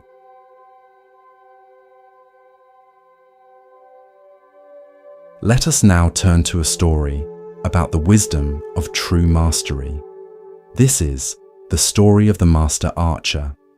In ancient China, there lived a master archer known throughout the land for his extraordinary skill. His arrows never missed their mark, and his reputation had spread far and wide. The emperor himself had recognized the archer's talents, bestowing upon him honors and riches. One day, a young archer approached the master. Having heard of the elder's legendary abilities, the young man was eager to learn his secrets. "Master," said the young archer, bowing deeply, "I have practiced archery for many years and have achieved some skill, but I wish to reach the highest levels of mastery, as you have. Please share with me the technique that makes your arrows never miss." The master archer looked at the young man thoughtfully. "Meet me at dawn tomorrow on the mountain," he said. "Bring your bow and arrows." The next morning, the eager student arrived at the appointed place, where the master was waiting. Instead of a practice range with targets, they stood at the edge of a cliff with a deep chasm below. The master led the young archer to the very edge of the precipice, where the ground fell away sharply hundreds of feet to the valley below. Standing at this precarious spot, the master took his position, drew his bow, and shot an arrow into the distance. Then he turned to the student and said, "Now you stand here and shoot." The young archer cautiously approached the edge. Looking down at the dizzying drop, he felt his heart race and his knees weaken. His hands began to tremble as he tried to nock an arrow. After several attempts, he stepped back from the edge. "I cannot shoot from here, master," he admitted. "The height makes me dizzy, and fear makes my hands unsteady. How can I hit a target when I am afraid of falling?" The master nodded and spoke gently. "This is the secret you seek. The difference between us is not in technique or strength. It is that when I shoot, there is only the arrow, the bow, and the target. There is no fear, no thought of success or failure, no awareness of being watched or praised. There is not even a self who is shooting. There is only the perfect unity of archer and target." He continued, "You miss your mark not because your skill is lacking, but because you are divided. Part of you shoots the arrow, while another part fears falling, hopes for success, worries about failure, and remains self-conscious. When you can shoot with your whole being, undivided by fear or desire, you will find the mastery you seek." The young archer bowed deeply, understanding that he had received a lesson far more valuable than any technique. He had been shown the true path to mastery, not just in archery, but in all of life. The Buddha taught, "Your work is to discover your world, and then with all your heart, give yourself to it." This teaching perfectly captures the essence of the master archer's wisdom. True mastery in any field comes not from technique alone, but from total presence and the dissolution of the separate self that creates division within us. Why do we struggle to achieve this state of undivided attention? Zen Buddhism identifies several factors that fragment our awareness. First is our habitual self-consciousness, the part of our mind that stands apart from experience, evaluating our performance, comparing ourselves to others, and seeking validation. This observing ego creates an artificial separation between ourselves and our actions. Second is our attachment to outcomes, our fixation on success or failure, praise or criticism, reward or punishment. When we shoot an arrow, literally or metaphorically, while obsessing about whether it will hit the target, we introduce tension and hesitation that interfere with natural performance. Third is our fear, the survival instinct that, while necessary in truly dangerous situations, often activates unnecessarily during ordinary challenges. The young archer's fear of falling represented all the ways we hold back from full commitment because of perceived risks to our safety, status, or self-image. In Japanese Zen, this state of complete absorption is called mushin, no mind, or zanmai, samadhi. It's a condition where the distinction between subject and object dissolves and action flows without the interference of self-conscious thought. Athletes call it being in the zone, artists know it as being carried by the work, and musicians experience it as becoming one with the music. The Buddha said, "Just as a solid rock is not shaken by the storm, even so, the wise are not affected by praise or blame." This steadiness comes not from rigidity, but from complete immersion in the present activity, undistracted by concerns about how others perceive us, or whether we measure up to some external standard. Zen practice cultivates this capacity through both formal meditation and mindful engagement with everyday activities. In Zazen, seated meditation, we practice letting go of thoughts, returning again and again to simple presence.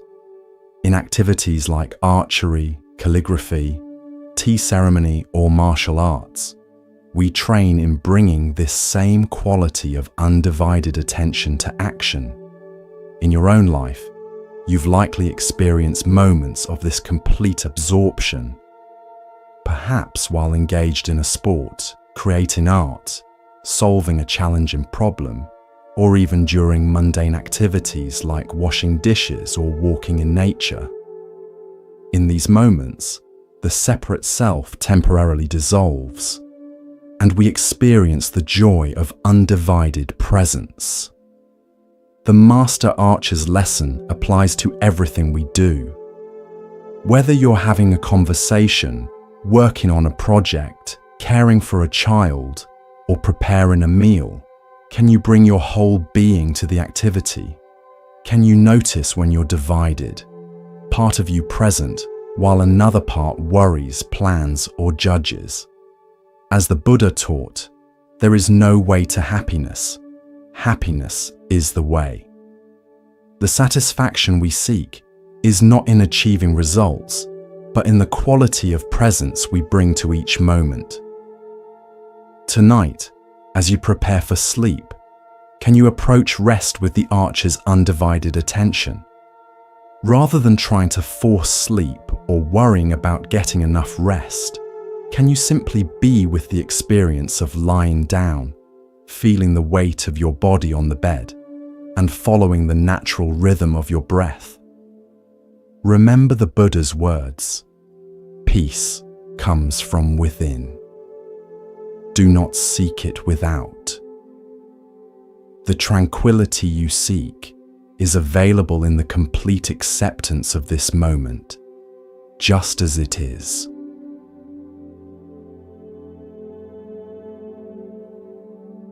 Let us now explore a story about finding solutions by approaching problems differently. This is the story of the Zen master and the heavy stone. In a small village nestled among mountains, the main road was partially blocked by an enormous stone that had fallen from the cliffs above. The stone was so large and heavy that none of the villagers could move it, despite their best efforts. Several strong men had tried pushing it together, but it wouldn't budge. Others had attempted to break it into smaller pieces, but the stone was unusually hard, and their tools merely scratched its surface. Some had tried digging around it to roll it away, but the ground was too firm and the stone too deeply embedded. After many failed attempts, the villagers decided to seek help from a Zen master who lived in a monastery nearby. The master was known for his wisdom and creative solutions to difficult problems. When the villagers explained their predicament, the Zen master agreed to come see the stone. A crowd gathered as the elderly master slowly made his way to the obstacle. Everyone expected him to offer some profound technique or organize a better method for moving the heavy boulder. Upon reaching the stone, the master circled it slowly, examining it from all angles with great attention. The villagers waited anxiously for his solution. Finally, the master stopped, looked at the gathered crowd and asked, "Why must the stone be moved?" The villagers were confused by the question. "Because it blocks the road," one replied. "It makes travel difficult and slows our carts and wagons." The master nodded thoughtfully and said, "The stone blocks one path, but perhaps it creates another." He then guided the villagers in clearing and forming a new path around the stone. With many hands working together, they soon created a smooth alternate route that curved gently around the boulder. Not only did this new path solve their problem, but the massive stone became a landmark, a natural monument that gave their village a unique identity. Children played on it, elders rested in its shade, and over time, the villagers came to appreciate the very obstacle they had once resented. Before leaving, the Zen master said to them, "Some obstacles cannot be removed. The wisdom lies in finding a way to live with them or around them. What appears to block your path might actually be showing you a new direction." The Buddha taught, "As the fletcher whittles and makes straight his arrows, so the master directs his straying thoughts." This teaching points to the importance of directing our minds skillfully, not forcing them into predetermined paths, but gently guiding them toward creative solutions. The villagers had been so fixated on removing the stone that they couldn't see any alternative approach. Why do we so often get stuck in one way of viewing problems? Zen Buddhism identifies several mental patterns that limit our perspective. First is our attachment to expectations, our fixed ideas about how things should be. The villagers were convinced that the proper solution could only involve moving or breaking the stone because that would restore the road to its original state. Second is what Buddhists call fixed mind or rigid thinking, the inability to adapt our approach when faced with resistance. When our initial efforts don't succeed, we often just try harder using the same method, rather than stepping back to reconsider our entire approach. Third is our failure to question our assumptions. The villagers assumed that the problem was the stone itself, rather than their relationship to it. By reframing the situation, the stone isn't the problem, our need for a path is. The Zen master opened up new possibilities that were invisible from within the original framework. Zen practice cultivates mental flexibility through koans, paradoxical stories or questions that cannot be solved through conventional thinking. Famous koans like, "What is the sound of one hand clapping?" Or, "What was your original face before your parents were born?" deliberately short-circuit logical analysis, forcing the mind to operate in new ways. This training develops what Zen calls lateral thinking, the ability to approach problems from unexpected angles. The Buddha said, "We are shaped by our thoughts. We become what we think." When our thoughts remain trapped in familiar patterns, our solutions will be equally limited. By cultivating mental flexibility, we open ourselves to innovative approaches that may be hidden in plain sight. In your own life, consider a challenge you've been struggling with, perhaps a relationship difficulty, a work problem, or a personal obstacle. Have you been pushing against your heavy stone, attempting the same solution repeatedly with minimal success? What might happen if, like the Zen master, you stepped back and questioned your fundamental assumptions about the problem? The Japanese concept of ma, the space between things, offers additional insight. Sometimes the solution lies not in the elements themselves, but in the relationship between them.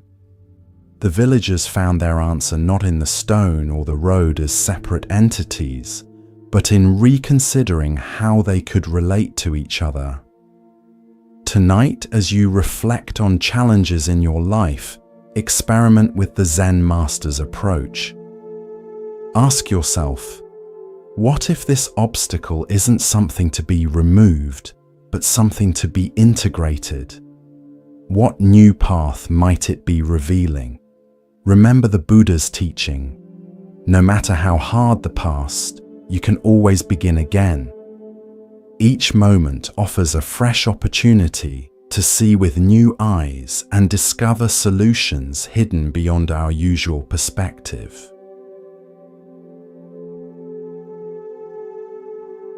Let us turn to a story about the power of letting go and the freedom it brings. This is the story of the two traveling monks. Two Buddhist monks, Tanzan and Aikido, were once traveling together down a muddy road in the countryside during the rainy season. Heavy rains had fallen, leaving the road flooded in many places and making their journey difficult. As they rounded a bend, they came upon a lovely young woman in a silk kimono and sash, unable to cross a large muddy puddle that blocked the path. She stood hesitating at the edge, clearly distressed about how to proceed without ruining her beautiful clothes. Without a word, Tanzan went to the woman, picked her up in his arms, carried her across the muddy water, and set her down safely on the other side. The woman thanked him with a bow and continued on her way. The two monks walked on in silence for several hours. Finally, unable to contain himself any longer, Aikido spoke out. "Brother Tanzan," he said, "we monks are not supposed to go near females, especially young and lovely ones. It is dangerous. Why did you do that?" Tanzan replied calmly, "I left the girl there by the river." "Are you still carrying her?" Aikido was stunned into silence, suddenly aware of the burden he had been carrying for hours. Not a physical woman, but the weight of judgment, concern, and mental agitation.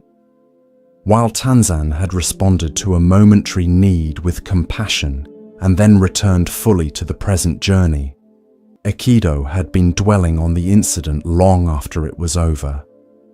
The Buddha taught, let go of the past, let go of the future, let go of the present, and cross over to the farther shore of existence. This teaching perfectly captures Tanzan's wisdom.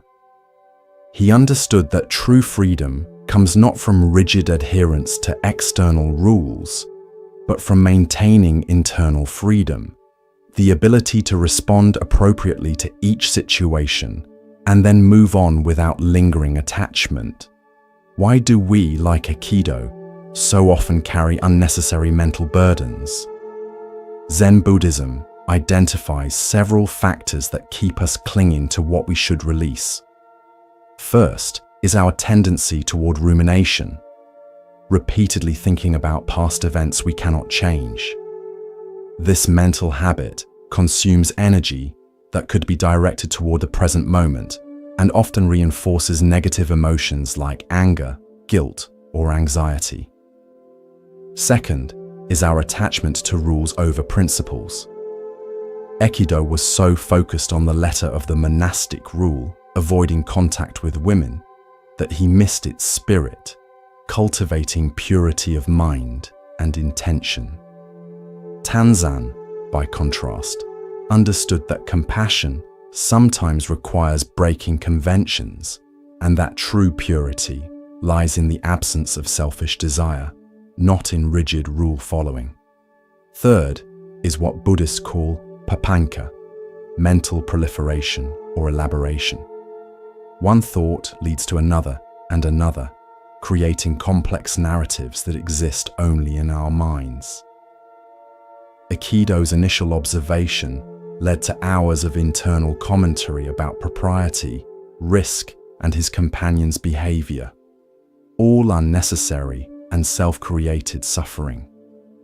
Zen practice trains us to recognize when we're carrying something that could be put down. Through meditation, we develop the capacity to observe our thoughts without being carried away by them. We learn to distinguish between helpful reflection and unhelpful rumination, and we cultivate the ability to return again and again to the simplicity and freedom of the present moment. The Buddha said, "In the end, only three things matter: how much you loved, how gently you lived, and how gracefully you let go of things not meant for you." This teaching invites us to consider what we might be carrying that no longer serves us: resentments from past injuries, anxiety about future uncertainties, or judgments about ourselves and others. In Japanese Zen, there is a concept called sesshin, which literally means touching the mind-heart. During intensive meditation retreats, practitioners have the opportunity to notice what they've been unnecessarily carrying and experience the lightness that comes from setting these burdens down. This letting go isn't about forgetting or denying our experiences, but about preventing them from becoming obstacles to living fully in the present. In your daily life, notice when you're carrying something long after the actual event has ended. Perhaps replaying a conversation, worrying about a mistake, or nurturing a grievance. Can you, like Tanzan, respond appropriately to what each moment requires and then return to the present without residue? The Buddha taught, happiness never decreases by being shared. Similarly, our peace of mind never decreases by letting go of what no longer needs to be carried. Tonight, as you prepare for rest, experiment with setting down whatever mental burdens you've been carrying throughout the day. Imagine placing each concern, each unresolved situation, each judgment or worry gently on the ground beside you. They will still be there in the morning if you need to pick them up again, but for now, Feel the lightness and spaciousness that comes from traveling unburdened, even if just for the night. Remember Tanzan's wisdom. True freedom lies not in avoiding life's muddy waters, but in crossing them when necessary, and then continuing on your way with an uncluttered heart.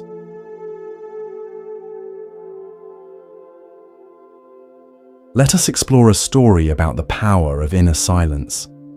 This is The Cricket in the Temple. In a bustling Japanese city, a magnificent temple stood for centuries, its golden roof gleaming in the sun. Despite being surrounded by the noise of modern life, traffic, construction, crowds of tourists within its walls, a sense of profound peace prevailed. One day, a young musician visited the temple. Having studied both music and meditation, he was curious about the quality of silence that seemed to permeate the sacred space. As he sat quietly in a corner of the main hall, he closed his eyes and focused on his hearing, trying to understand what made this silence so special. To his surprise, beneath the occasional footsteps of visitors and the distant city noise, he detected a subtle, rhythmic sound, so faint it was almost imperceptible. Curious, he followed the sound to its source and discovered a tiny cricket living in a small crack in one of the ancient wooden pillars. The musician was amazed.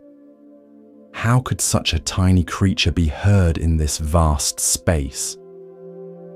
He approached an elderly monk who was sweeping the temple floor and asked, "Venerable one, have you noticed there's a cricket living in that pillar?"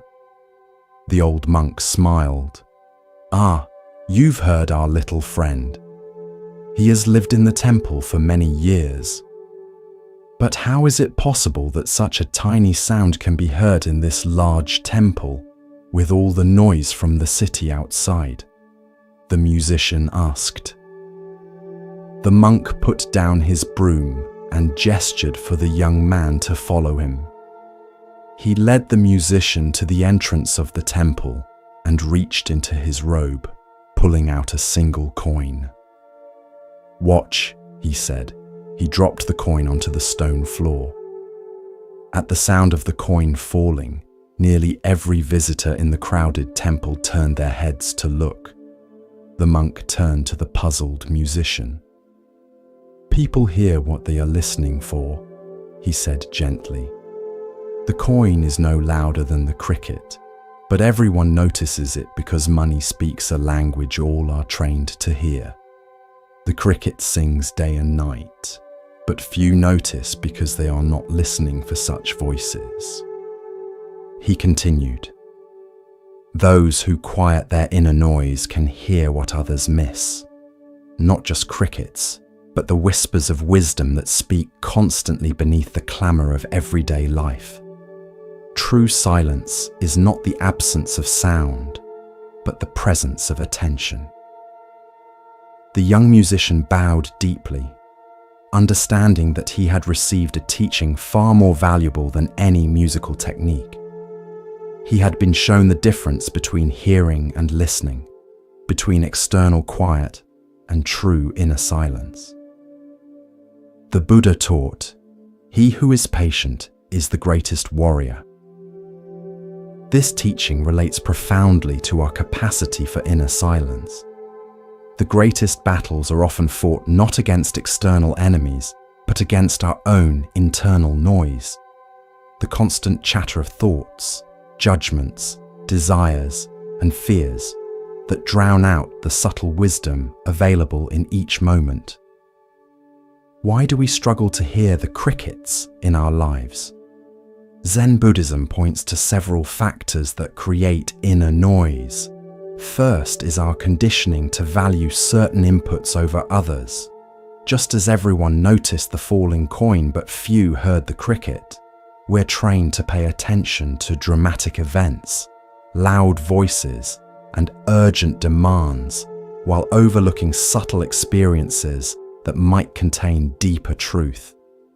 Second is what Zen calls monkey mind, the restless, agitated quality of consciousness that jumps constantly from thought to thought, rarely settling long enough to perceive what lies beneath surface appearances. This internal chatter creates a veil between us and direct experience, filtering reality through layers of concept and commentary. Third is our diminished capacity for wonder and presence. Children naturally notice crickets, ants, cloud patterns, and other subtle phenomena because they haven't yet learned to dismiss the seemingly insignificant. As adults, we often lose this capacity for direct, unfiltered perception, missing the extraordinary that hides within the ordinary. Zen practice cultivates what might be called active silence, not the absence of thought, but a quality of alert receptivity that allows us to perceive beyond our habitual patterns. Through meditation, we train ourselves to notice when we're caught in internal monologue and gently return to simple presence. This is not about suppressing thoughts, but about developing the capacity to hear what exists beneath and between them. The Buddha said, "All that we are is the result of what we have thought. The mind is everything. What we think, we become." When our minds are filled with constant noise, we become noisy ourselves, distracted, fragmented, and unable to access the deeper wisdom available in silence. In Japanese aesthetics, there is a concept called ma, the meaningful pause or empty space that gives form to the whole. In music, it's the silence between notes that creates rhythm. In conversation, it's the attentive pause that allows for deeper understanding. In life itself, it's the quiet moments of receptivity that often contain the most profound insights. The cricket in the temple represents all the subtle voices of wisdom speaking constantly beneath the surface of our awareness, the intuitions we ignore, the natural rhythms we override, the quiet warnings we dismiss, and the gentle beauty we overlook. When we cultivate inner silence, these voices become audible, offering guidance and insight unavailable to the noisy mind. Tonight, as you rest in the quiet of this moment, can you listen beyond your thoughts to the subtle crickets in your awareness? Perhaps you'll notice the rhythm of your breathing, sensations in your body you typically overlook, or intuitive wisdom about a situation in your life. As the Buddha taught, the quieter you become, the more you can hear. In cultivating this inner silence, we discover that the wisdom we seek has been speaking to us all along. We simply haven't been still enough to hear it.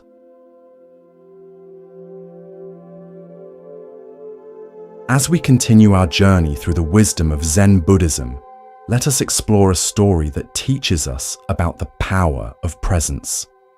This is The Zen Master and the Strawberries. A Zen student came to his master with a troubled heart. "Master," he said, "I have been studying Zen for 3 years now, but my mind is still restless. When I sit in meditation, thoughts flood in. When I try to be mindful during the day, I find myself constantly distracted by worries about the future and regrets about the past. How can I find peace?" The master listened attentively, then said, "Come with me. I wish to show you something." He led the student out of the monastery and down a narrow mountain path.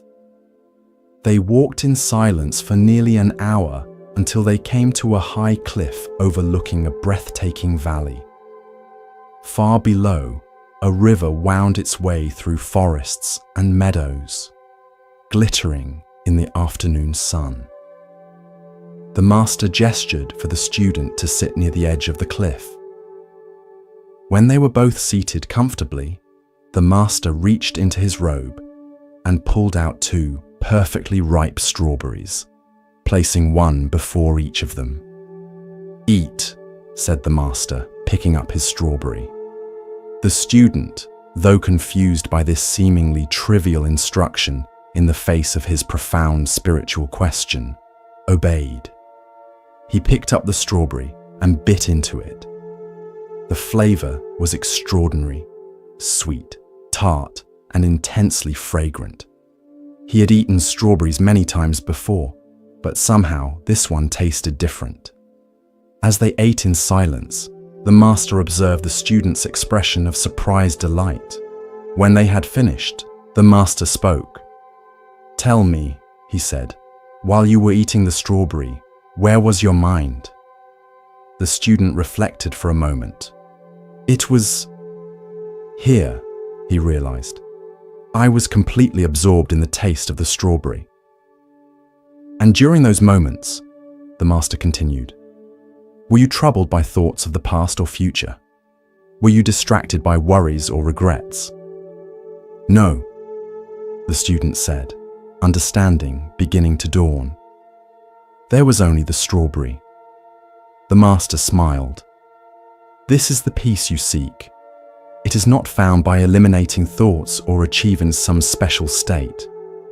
It is found in complete presence with whatever is right in front of you, whether it's a strawberry, a breath, a task, or even a difficult emotion.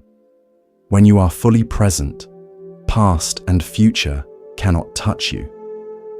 They exist only in thought, and when thought dissolves into pure experience, peace naturally emerges." "But," the student protested, "the strawberry was easy to be present with because it was pleasant. What about when I face something difficult or painful?" "An excellent question," nodded the master. "The practice is the same, though indeed more challenging. Whether facing a strawberry or a snake, joy or sorrow, praise or blame, presence is always available.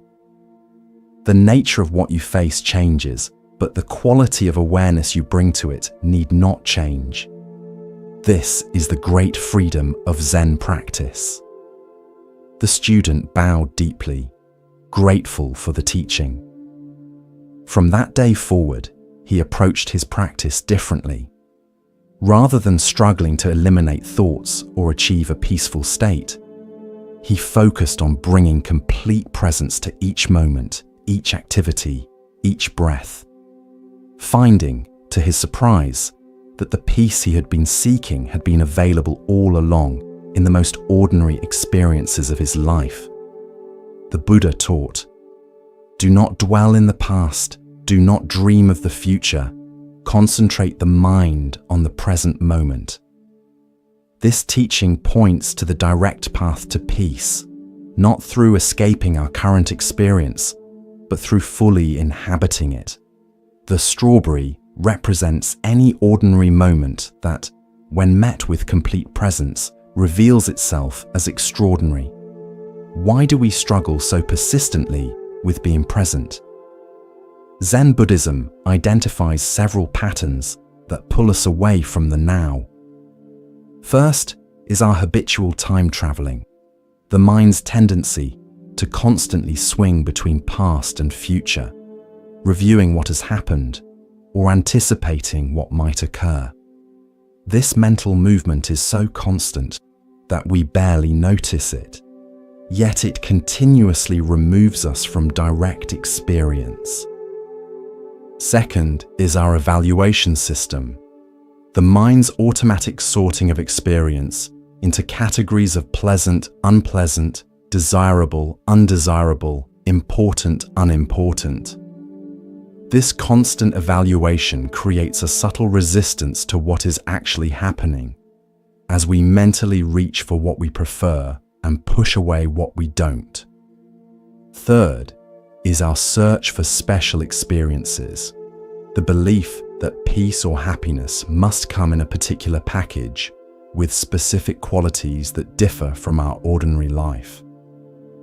This misunderstanding leads us to overlook the profound beauty and completeness available in simple moments, like tasting a strawberry. The Japanese concept of ichigo ichi-e, one time, one meeting, captures the preciousness of each unrepeatable moment. It reminds us that this particular experience, this breath, this sensation, this interaction will never occur exactly the same way again. When we truly understand this, presence becomes not a practice, but an inevitability, as we naturally want to show up completely for the unique gift of each moment. Zen practice trains this capacity for presence through both formal meditation and everyday activities. In Zazen, seated meditation, we repeatedly notice when the mind has wandered and gently return to the simplicity of breath and posture.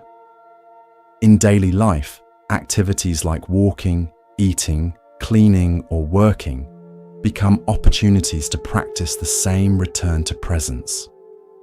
The Buddha said, "The secret of health for both mind and body is not to mourn for the past, worry about the future, or anticipate troubles, but to live in the present moment wisely and earnestly."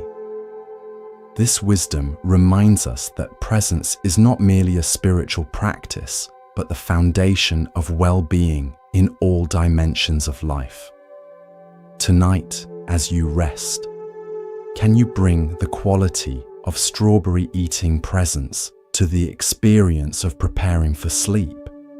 Can you feel the weight and texture of your body against the bed, the rhythm of your breathing, the gradual relaxation of your muscles? As the Buddha taught, wherever you are, be there totally. In this complete presence lies the peace that has been available all along, waiting only for our full attention to reveal itself.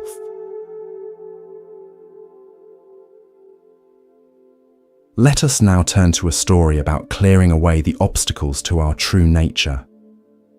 This is Polishing the Mirror. A young monk approached his Zen master after years of dedicated practice. Despite his sincere efforts in meditation and study, he felt that enlightenment remained elusive.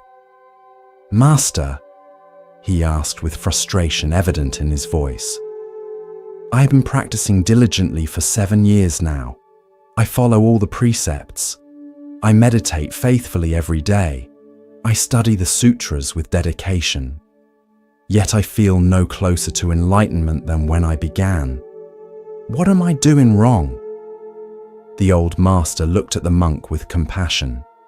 Instead of answering directly, he led the young man to a storage room at the back of the monastery. There, covered in dust and hidden behind piles of scrolls and ceremonial implements, sat an ancient mirror. Once beautiful and reflective, its surface was now completely obscured by years of dust, grime, and oxidation. "Do you see this mirror?" the master asked. "Yes," replied the monk, somewhat confused by the apparently irrelevant question. "Was this mirror created by the dust that covers it?" The monk frowned. "No, of course not. The mirror exists independent of the dust. The dust merely covers what is already there. And if someone wished to see their reflection in this mirror, what would they need to do?" The master continued. "They would need to clean it to remove the dust and polish the surface," the monk answered, beginning to sense where the teaching was leading. The master nodded and handed the young monk a soft cloth. "Please clean this mirror." Day after day, the monk worked on cleaning the ancient mirror. The accumulated grime of decades didn't yield easily. He tried different methods: water, oil, fine ash, special polishing compounds. Gradually, with patient, persistent effort, the mirror's surface began to emerge. After many weeks of dedicated work, the mirror was completely restored, its surface now gleaming and perfectly reflective. When the work was complete, the master came to inspect it. Looking at the brilliantly polished mirror, he asked, "Did your efforts create the mirror's reflective nature?" "No," the monk replied. "The mirror always possessed the ability to reflect. My cleaning simply removed what was obscuring this inherent quality." "So it is with your Buddha nature," the master explained gently. "Enlightenment is not something you achieve or create through your practice. Your true nature, clear, luminous, and perfectly reflective of reality, has been present from the beginning. Your practice is not about adding something that's missing, but removing the obscurations that hide what has always been there." The master continued, "The dust represents your attachments, aversions, and delusions, all the mental patterns that cloud your inherent clarity. Meditation, precepts, and study are like the cloth you use to polish the mirror. They don't create enlightenment. They reveal what has always been your original face." With this understanding, the young monk's approach to practice transformed completely. Rather than striving to attain some idealized state, he now understood his work as a process of recognition and removal, recognizing the dust of conditioning as it appeared and gently cleaning it away to allow his inherent Buddha nature to shine forth naturally. The Buddha taught, "The mind is everything. What you think, you become." This teaching points to the powerful way our thoughts and mental patterns can either obscure or reveal our true nature. Like dust on a mirror, our conditioned patterns of thinking and perceiving cover the clear awareness that is our birthright. Why does the dust accumulate so persistently? Zen Buddhism identifies several factors that contribute to this obscuration. First is what Buddhists call ignorance, avidya, not a lack of intelligence, but a fundamental misunderstanding of our true nature. This basic confusion leads us to identify with the dust rather than the mirror beneath it. Second is our habitual self-reinforcing patterns. Each thought of separation, each emotional reaction, each act based on a limited self-concept adds another layer of dust to the mirror. These patterns build upon each other, creating what seems like an impenetrable coating over our natural clarity. Third is our cultural conditioning, which often emphasizes achievement, acquisition, and improvement rather than recognition, clearing, and allowing. We're taught that we must add something to ourselves to be complete, rather than removing what obscures our inherent completeness. The Japanese term sesshin literally means touching the mind-heart, which beautifully captures the practice of removing dust from the mirror. In touching our mind-heart directly, we contact what has always been present beneath the obscurations, our Buddha nature, our original face before our parents were born. Zen practice is fundamentally a cleaning process.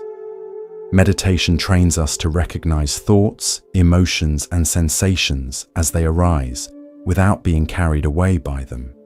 Ethical precepts help us avoid creating more dust through harmful actions. Wisdom teachings point us back to our true nature, encouraging us to look beneath the surface of appearance to the clear mirror that reflects it all. The Buddha said, "What we are today comes from our thoughts of yesterday, and our present thoughts build our life of tomorrow. Our life is the creation of our mind." This teaching reminds us that the dust is not permanent. it can be cleaned away through aware attention to our present thoughts and actions. In your daily life, notice when the mirror of your awareness becomes clouded by stress, worry, judgment, or reactivity. Rather than fighting against these states or being consumed by them, can you recognize them as temporary dust on your inherent clarity? The Buddha taught, "Nothing is permanent. Everything is subject to change.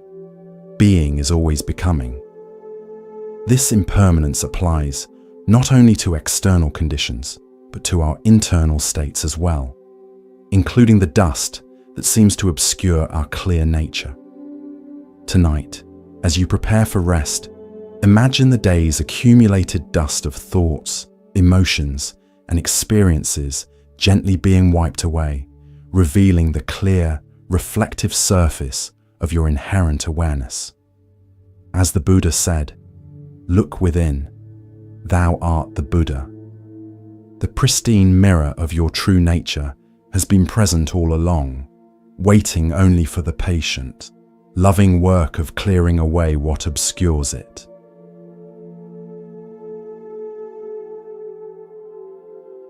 Let us now explore a story about simplicity and the direct path to understanding. This is Pointing at the Moon. One evening, a Zen master was walking with his disciple under a brilliant full moon. The night was clear, and the moonlight illuminated the garden path, creating patterns of silver light and deep shadow. As they walked in companionable silence, the master noticed the disciple was troubled, his brow furrowed in concentration. "What troubles you?" asked the master. "Master," replied the disciple, "I have been studying the sutras diligently, but the more I read, the more confused I become. One text seems to contradict another. Some emphasize rigorous practice, others sudden enlightenment. Some focus on compassion, others on wisdom. I can't unify all these teachings into a coherent understanding." The master listened attentively, then suddenly stopped walking and pointed to the full moon hanging in the night sky. "Look," he said simply. The disciple looked up at the moon, its perfect circle glowing against the darkness. "Tell me," said the master, "are you looking at my finger or at the moon?" "At the moon, of course," replied the disciple, somewhat confused by the question. "And did you need to analyze or study my finger in order to see the moon?" "No," said the disciple. "Your finger merely pointed the way." The master nodded. The sutras, the teachings, the methods, these are all fingers pointing at the moon. They are not the moon itself. They direct us toward direct experience of reality, but they are not that reality. If you focus too much on the finger, analyzing it, comparing it to other fingers, debating its merits, you may entirely miss what it's pointing toward. The master continued walking, and after a few steps added, "The teachings may seem contradictory because they are addressing different people with different needs, or describing different aspects of the same reality, like many fingers pointing at the same moon from different angles. But the moon itself is not divided or contradictory. When you look directly at it, there is only moonlight, perfectly unified and complete." The disciple fell silent, contemplating this teaching. As they continued their walk, he found himself less preoccupied with intellectual understanding and more present with the direct experience of moonlight, the sound of crickets, and the feeling of the evening breeze. For the first time, he understood that the path to wisdom lay not in accumulating concepts, but in opening to the direct experience that the concepts were merely pointing toward. The Buddha taught, My teaching is like a finger pointing to the moon. Do not mistake the finger for the moon. This profound instruction warns against the human tendency to become attached to spiritual teachings, rather than allowing them to guide us toward direct experience of reality.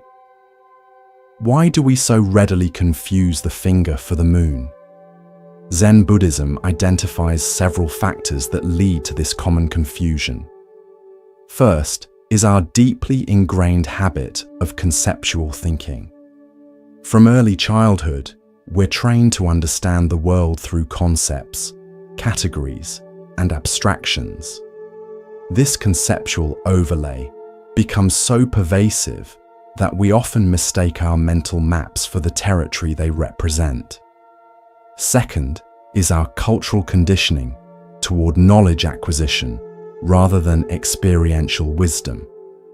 Particularly in educational systems, we're rewarded for gathering and organizing information rather than for direct insight or embodied understanding. This conditioning carries over into spiritual practice, where we may unconsciously approach enlightenment as another form of knowledge to acquire. Third is the comfort of the known versus the uncertainty of direct experience. Concepts, theories, and doctrines provide a sense of security and control. They can be grasped, organized, and possessed by the mind. Direct experience, by contrast, often brings us face to face with the vast unknown, the groundless ground of being that transcends our conceptual frameworks. The Japanese term shikantaza means just sitting and represents the essence of Zen's direct approach. Rather than engaging with concepts about reality, we simply sit, allowing direct experience to reveal itself without interference from our categorizing mind. This practice embodies the spirit of looking at the moon rather than analyzing the finger. In Zen, even teachings about non-attachment to teachings can become a finger mistaken for the moon. This is why Zen often employs paradox, silence, or unexpected actions to disrupt our conceptual thinking and point directly to experience beyond words. The master who holds up a flower, the teacher who gives a shout, the sudden sound of a stick striking the floor. These all serve to jolt us out of conceptual understanding into direct perception. The Buddha said, "If you light a lamp for someone else, it will also brighten your path." This teaching reminds us that the finger of doctrine exists to illuminate our way, not to become an object of attachment. When we use teachings appropriately, as guides rather than goals, they naturally lead us toward the clarity they were designed to reveal. In your own spiritual or personal development journey, notice when you might be focusing more on fingers than moons. Perhaps you find yourself debating theoretical aspects of a teaching while missing its practical application, or collecting spiritual concepts and insights without allowing them to transform your direct lived experience, or comparing different paths and methods rather than walking the one before you with full presence. Tonight, as you rest in awareness, can you let go of all concepts about relaxation, sleep, or even these stories you're hearing? Can you move beyond the fingers of instruction to the moon of direct experience?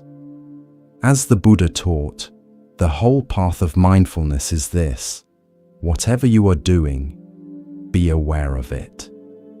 This simple pointing is all we need if we look where it's directing us rather than fixating on the pointer itself.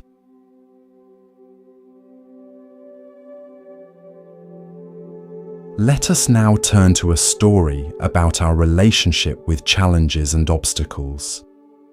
This is The Farmer's Horse. In a small village nestled among rolling hills, there lived an old farmer who was known for his equanimity. No matter what happened, good or bad, he maintained the same peaceful demeanor and often responded to news with a simple phrase, "We'll see." One day, the farmer's only horse, essential for plowing his fields and transporting his crops to market, broke through the fence and ran away. When neighbors heard about this misfortune, they gathered at his home to offer sympathy. "What terrible luck!" they exclaimed. "Your only horse is gone. How will you manage the farm now? This is such a tragedy." The old farmer listened to their concerns and simply replied, "We'll see." A week later, the farmer's horse returned to the farm. But it wasn't alone. It brought with it a herd of wild horses that had followed it back. Now the farmer, who had owned just one horse, suddenly had a dozen magnificent animals in his corral. When the neighbors heard this news, they rushed back to the farmer's home, this time to congratulate him on his extraordinary good fortune. "What amazing luck," they declared. "Now you have many strong horses. You'll be the richest farmer in the village." The farmer thanked them for their enthusiasm, but again responded, "We'll see." The following day, the farmer's only son began the work of training these wild horses.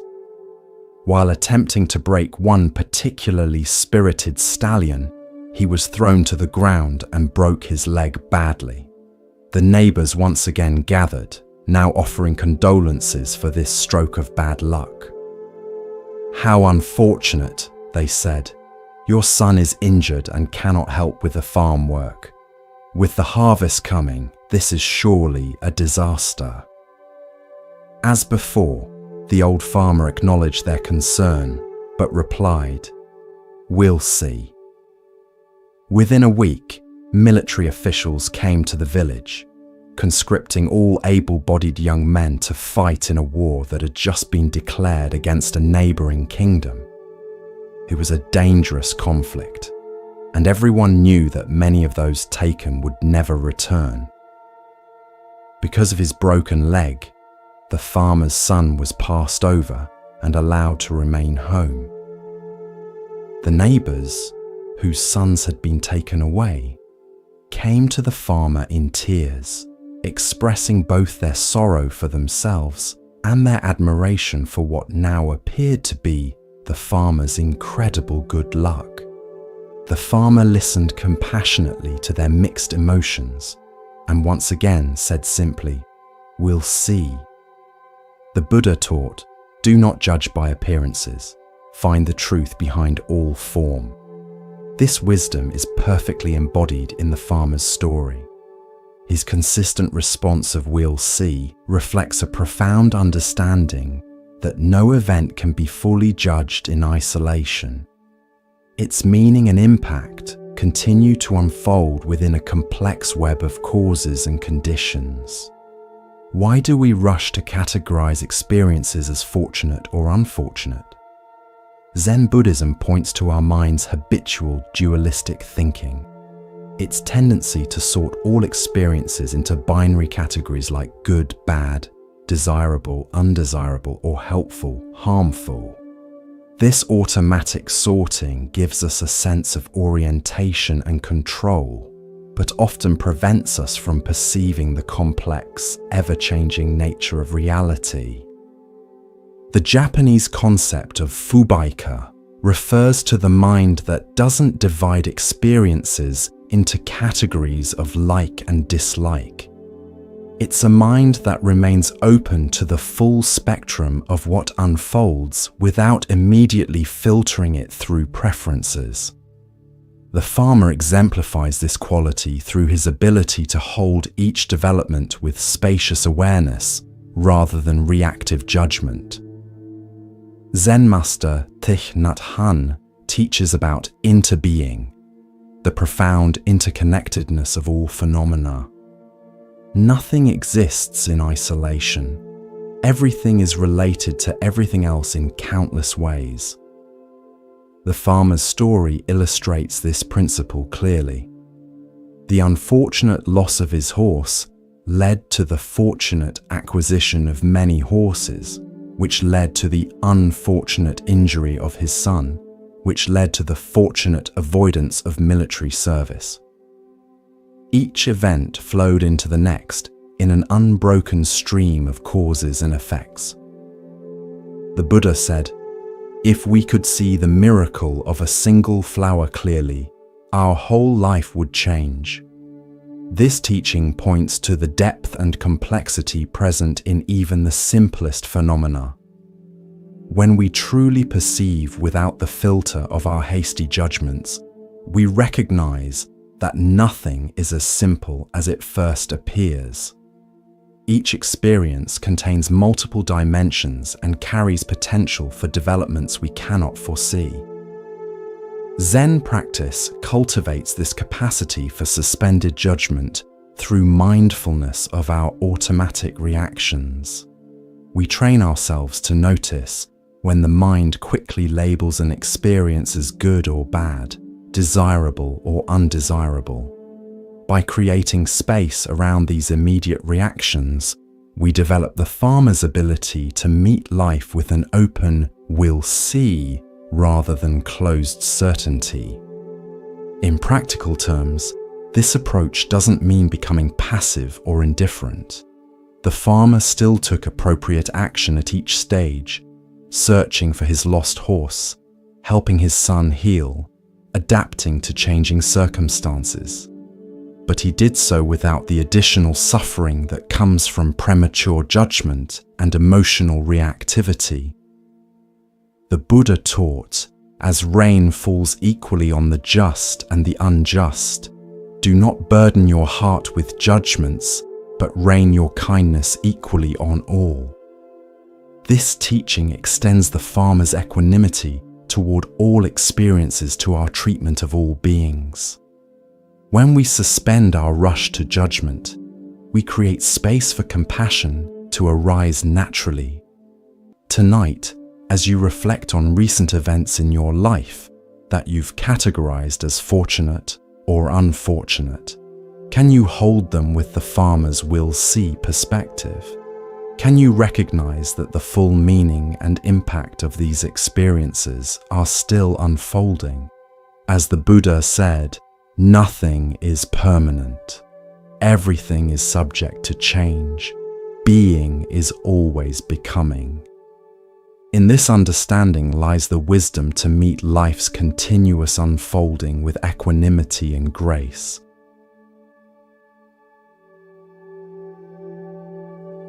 Let us now explore a story about the nature of true wisdom. This is The Cup of Tea. A university professor, renowned for his scholarly knowledge of philosophy and religion, once visited a Zen master. The professor had studied Zen texts extensively and had written several academic papers on the subject. He was curious to meet a living master of the tradition, but was also eager to demonstrate his own understanding. When he arrived at the master's simple dwelling, the elderly Zen master welcomed him warmly and invited him to sit. Before beginning their discussion, the master suggested they have tea. The professor nodded, expecting that after the customary tea, he would have the opportunity to engage in a deep philosophical conversation. As the master prepared the tea with deliberate, mindful movements, the professor began expounding his understanding of Zen. He quoted various scriptures, analyzed different schools of thought, and compared Zen with other philosophical traditions. He spoke at length, demonstrating his extensive knowledge, while the master listened in silence. When the water was hot, the master placed a cup before the professor and began to pour the tea. The professor, still talking, paused briefly to acknowledge the tea and continued his discourse. The master poured until the cup was full, but then continued pouring. tea spilled over the rim, across the table, and into the professor's lap. "Stop!" cried the professor, jumping up. "The cup is already full. No more will go in." The Zen master stopped pouring and looked directly at the professor. "Like this cup," he said, "you are full of your own opinions and speculations. How can I show you Zen unless you first empty your cup?" The professor was stunned into silence. In that moment, he realized that all his knowledge about Zen had become a barrier to understanding Zen itself. His cup was so full of concepts, theories, and second-hand information that there was no room for direct experience or fresh insight. Humbled, the professor bowed to the master. "I see now that I know nothing of Zen," he said. "Please teach me as if I were a beginner." The master smiled. "In the beginner's mind, there are many possibilities. In the expert's mind, there are few. Let us start with an empty cup." From that day forward, the professor approached his studies differently. Rather than accumulating more knowledge to fill his already overflowing cup, he practiced emptying it, setting aside his preconceptions, theories, and intellectual understanding to create space for direct experience and genuine wisdom. The Buddha taught, "In the beginner's mind, there are many possibilities, but in the expert's mind, there are few." This teaching points to the paradoxical nature of true wisdom. It often requires us to let go of what we think we know in order to discover what is true. The professor's journey from fullness to emptiness, from intellectual knowledge to receptive awareness, embodies this fundamental shift. Why do we so readily confuse information with wisdom? Zen Buddhism identifies several patterns that lead to this common misunderstanding. First is our cultural conditioning to value intellectual knowledge above other forms of knowing. From early education, we're trained to accumulate facts, theories, and concepts, often at the expense of developing intuitive, embodied, or experiential understanding. Second is the ego's attachment to knowing. Having definite opinions and extensive knowledge can become part of our identity, a way we establish our worth and place in the world. Admitting we don't know, emptying our cup, can feel threatening to this identity, creating resistance to the very vulnerability that permits genuine learning. Third is our discomfort with emptiness itself. Western cultures particularly tend to view emptiness as a lack, a deficiency to be filled. In Zen, however, emptiness, sunyata, is seen as fertile space, full of potential, like the empty cup that can now receive fresh tea. The Japanese term mushin, no mind, describes a state of readiness and receptivity that comes from letting go of fixed ideas and preconceptions. It doesn't mean being thoughtless, but rather holding thoughts lightly, without attachment, creating space for inspiration and insight to emerge naturally from emptiness. Zen practice cultivates this empty cup quality through various means. Meditation trains us to recognize when we're caught in concepts and to gently return to direct experience. Beginner's mind, Shoshin, invites us to approach each situation with fresh eyes, as if encountering it for the first time. And the tradition's emphasis on direct transmission beyond words points us toward understanding that cannot be contained in intellectual knowledge alone. The Buddha said, "To know and not to act is not yet to know." This teaching highlights the difference between intellectual understanding and embodied wisdom. True knowing transforms how we live, not just how we think. Until knowledge affects our actions and way of being, it remains mere information, tea that never actually enters the cup. In your own learning journey, notice when your cup might be too full to receive anything new. Perhaps you approach a conversation already knowing what the other person will say. Or you read a book filtering everything through your existing beliefs. Or you meet a challenge assuming you already understand it based on past experiences. These full cup moments prevent fresh insight and genuine growth. Tonight, as you rest in awareness, experiment with emptying your cup. Let go of what you think you know about relaxation, about yourself, about these teachings. Create space for direct experience to reveal itself beyond your concepts and expectations. As the Buddha taught, empty your boat of water. It will go lightly and swiftly.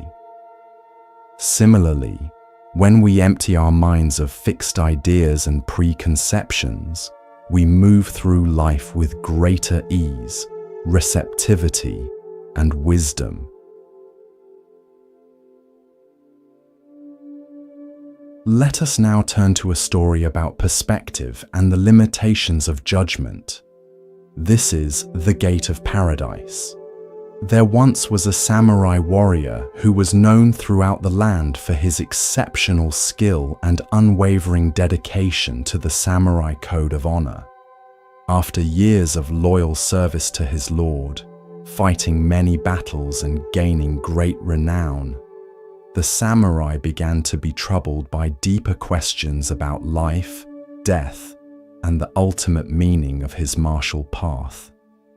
Having heard of a wise Zen master living in a remote mountain temple, the samurai decided to make the journey to seek answers to his questions.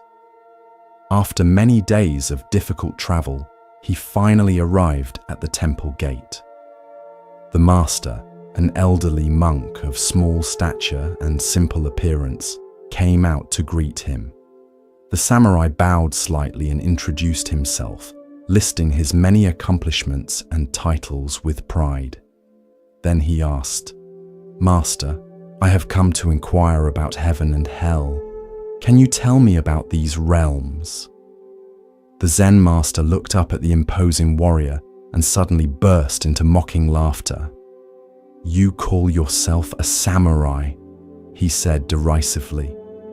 "Look at you. You're nothing but a posturing fool in a costume. What lord would want such a ridiculous figure guarding him? You'd better run along and stop wasting my time with your childish questions." Upon hearing these words, the samurai's face flushed with rage. His pride deeply wounded, he reached for his sword and drew it with lightning speed, raising it above his head to strike down the insolent monk. At that precise moment, with the blade poised in the air, the master looked calmly into the warrior's eyes and said softly, "That is the gate of hell." The samurai froze. In a flash of insight, he understood what the master had done, deliberately provoking him to demonstrate how quickly pride, anger, and violence could arise, creating a hell realm in his own mind.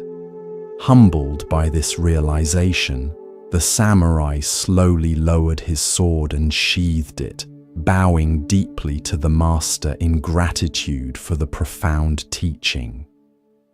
As he straightened from his bow, the master looked at him with gentle eyes and said, "And that is the gate of paradise."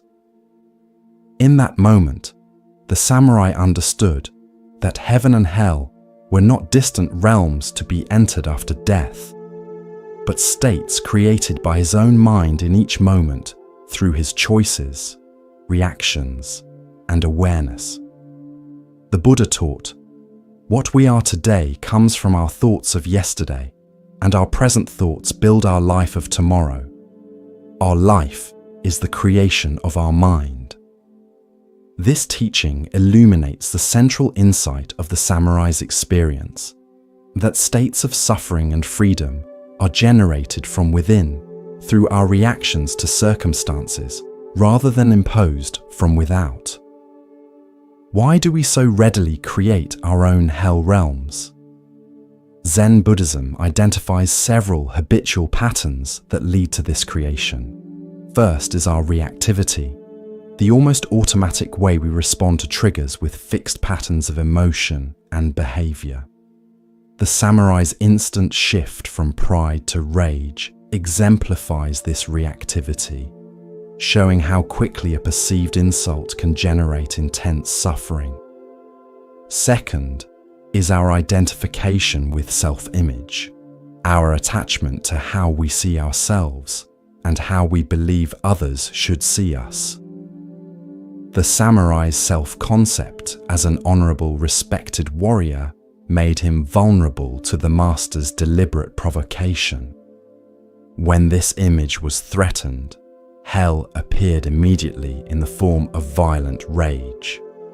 Third is our disconnect from awareness, the way we lose touch with our observing consciousness when overcome by strong emotions.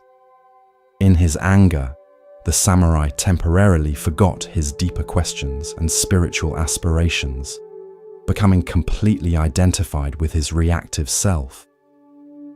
The Japanese concept of Fudoshin, immovable mind, describes a quality of equanimity that remains steady regardless of external provocations or circumstances. This is not rigid suppression of emotion, but rather a centered awareness that allows emotions to arise without being controlled by them. The samurai glimpsed this quality when he lowered his sword, stepping back from reactivity into conscious choice. Zen practice cultivates this awareness through various means. Meditation trains us to observe our reactions arising without immediately acting on them. Mindfulness in daily life helps us notice our triggers and patterns as they emerge. And teachings on non-self encourage us to hold our identities lightly, reducing the reactivity that comes from threatened self-image. The Buddha said, "You will not be punished for your anger. You will be punished by your anger." This teaching points to the self-created nature of our suffering. The hell realms we experience come not as punishment for our reactions, but as the direct experience of those reactions themselves. Similarly, our moments of paradise arise not as reward, but as the natural fruition of awareness, compassion, and presence. In your own life, notice the gates of hell and paradise as they appear in ordinary moments. Perhaps you react with irritation when someone drives too slowly in front of you, creating a mini hell realm of frustration and hostility. Or you respond with patience and understanding when a child makes a mistake, opening a gate to paradise through your compassion. These small, everyday choices accumulate to create the predominant climate of our minds. Tonight, as you transition towards sleep, notice if your mind begins to create any hell realms through worry, planning, or reviewing the day's frustrations. Can you recognize these as self-created states rather than objective realities? Can you gently lower your sword, as the samurai did, choosing awareness over reactivity? As the Buddha taught, holding on to anger is like grasping a hot coal with the intent of throwing it at someone else. You are the one who gets burned. In releasing that coal, choosing the gate of paradise over the gate of hell, we discover that freedom is always available, just one conscious choice away.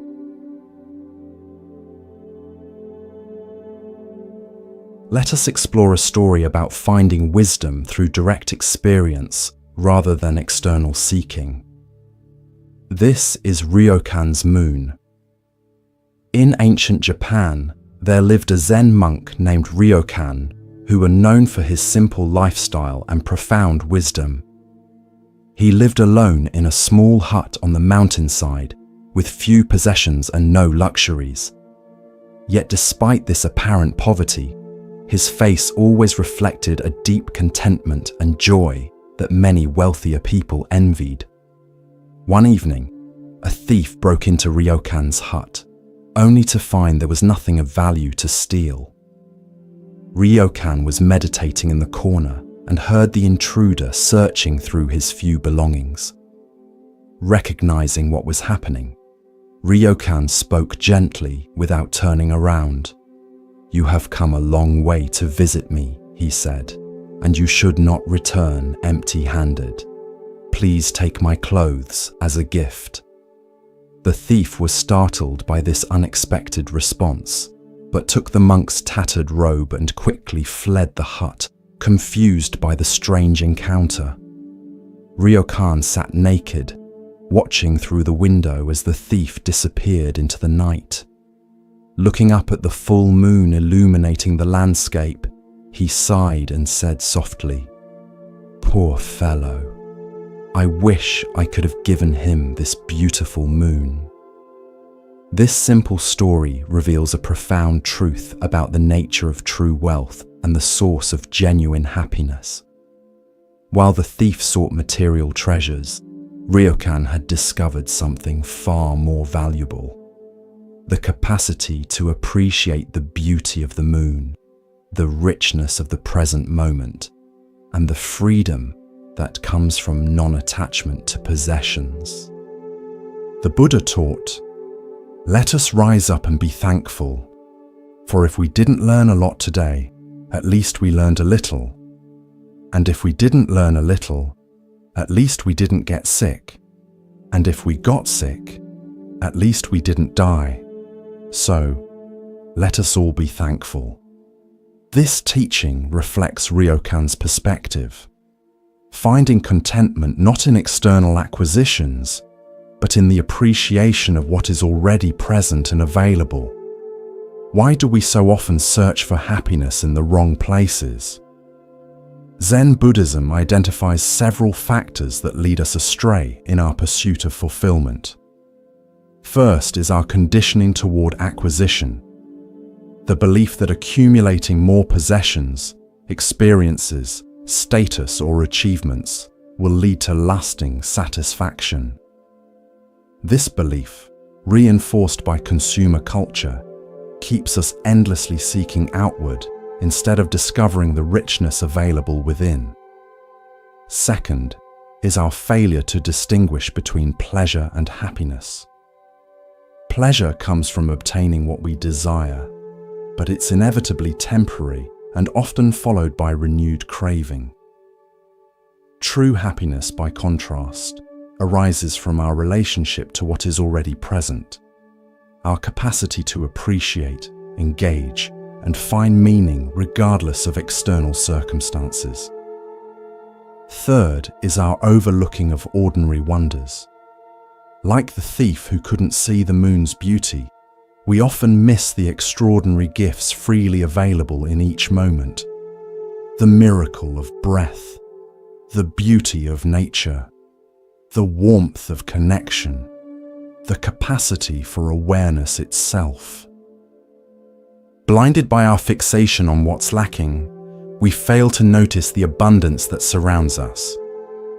The Japanese concept of wabi-sabi embodies Ryokan's perspective, finding beauty in simplicity, imperfection, and natural processes rather than luxury, flawlessness, or permanence. This aesthetic values the weathered, the authentic, and the humble over the polished, impressive, or extravagant. Ryokan's simple hut, though lacking material treasures, was rich in wabi-sabi, the profound beauty that reveals itself only to the spacious, appreciative mind. Zen practice cultivates this capacity for appreciation through mindfulness of ordinary experiences. Activities like mindful walking, eating, or listening train us to fully receive the richness of simple moments. Meditation helps us recognize how our constant reaching for something else prevents us from experiencing what's already here. And the tradition's emphasis on simplicity creates space for deepening appreciation rather than constant acquisition. The Buddha said, "Health is the greatest gift, contentment is the greatest wealth, faithfulness is the best relationship." This teaching points to the true sources of well-being, not external possessions, but internal qualities of mind and heart. Ryokan embodied this understanding, finding wealth not in material goods, but in his appreciation of the moon, his generous spirit, and his freedom from attachment. In your own life, notice when you fall into the thief's pattern of overlooking freely available treasures while searching for something else.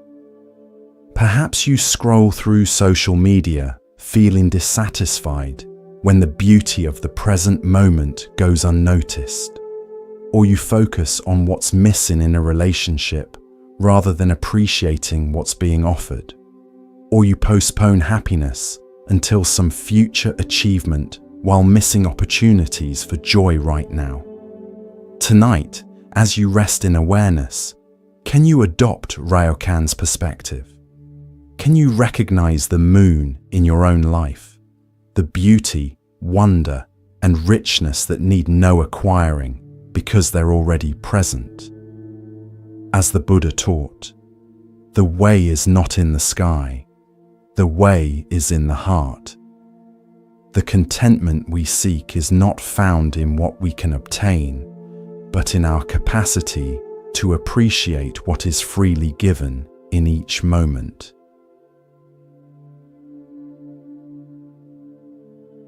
Let us now turn to a story about finding our true path.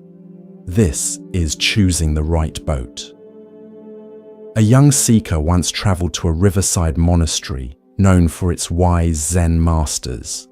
Having studied multiple spiritual traditions and practices, he found himself confused about which path to follow. Each teaching seemed to contradict the others, and the variety of methods left him paralyzed with indecision. When he arrived at the monastery, he was greeted by an elderly master who listened patiently to his dilemma. "Master," the young man said, "I have studied yoga, practiced various forms of meditation, read the sutras, explored rituals and ceremonies, and even delved into esoteric practices. Each tradition claims to be the true path to enlightenment, yet they point in different directions. How can I know which is the right path for me? How can I be sure I'm not wasting my time or following a false teaching?" The master smiled and led the young man down to the riverbank. Several boats were moored there: fishing boats, transport vessels, small rowboats, and elegant crafts with sails. "Tell me," said the master, gesturing to the boats, "which of these is the right boat?" The seeker looked confused. "The right boat for what, master?" "Exactly," the master nodded. "Without knowing your destination, how can you choose the proper vessel? Some boats are designed for fishing, others for carrying cargo, others for speed, others for navigating shallow waters. None is inherently right or wrong. Each has its purpose." The master continued, "So it is with spiritual practices.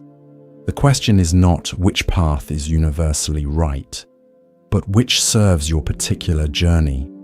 Where are you trying to go? What obstacles do you face? What is your temperament? The answers to these questions will guide your choice of vessel." "But," the seeker objected, "surely some spiritual paths must be superior to others. Some must lead to greater truth." "Let me ask you this," replied the master. "Is a fishing boat superior to a passenger ferry?"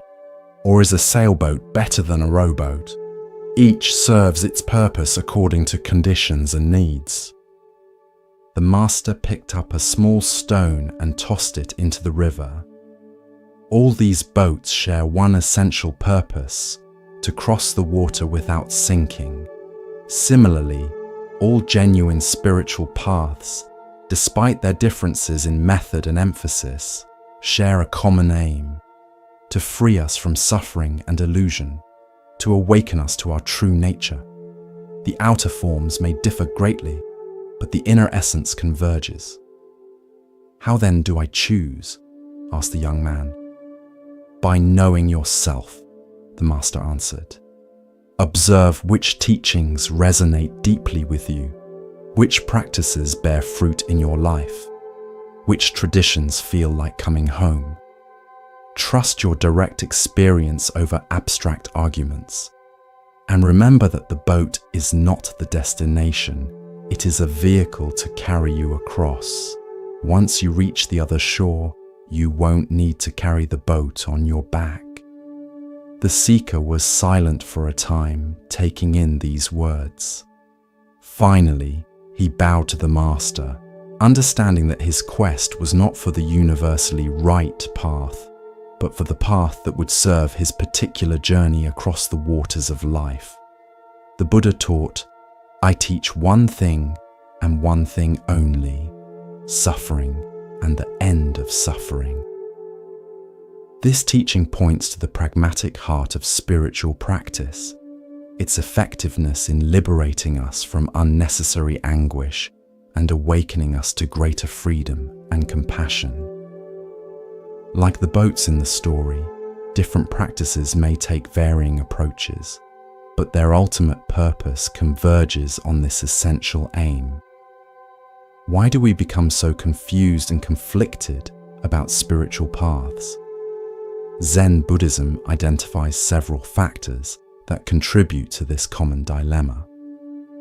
First is our tendency toward dualistic thinking, the habit of sorting complex realities into binary categories of right, wrong, true, false, or superior, inferior.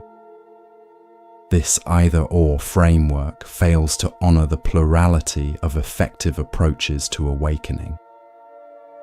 Second is our attachment to form over function, our fixation on the outer methods, beliefs, or traditions rather than their practical effect on our lives. We may argue passionately about doctrinal differences while overlooking whether a practice actually reduces our suffering and increases our wisdom and compassion. Third is our pursuit of certainty, our desire for absolute guarantees before committing to a path.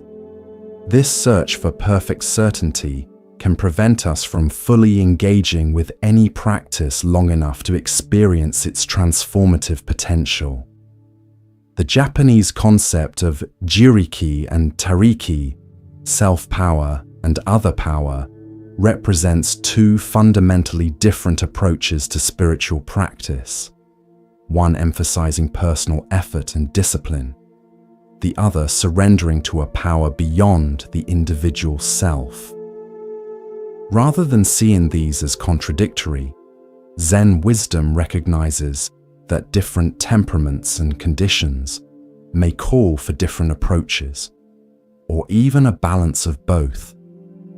Zen practice itself embodies this pragmatic spirit through its emphasis on direct experience rather than doctrine.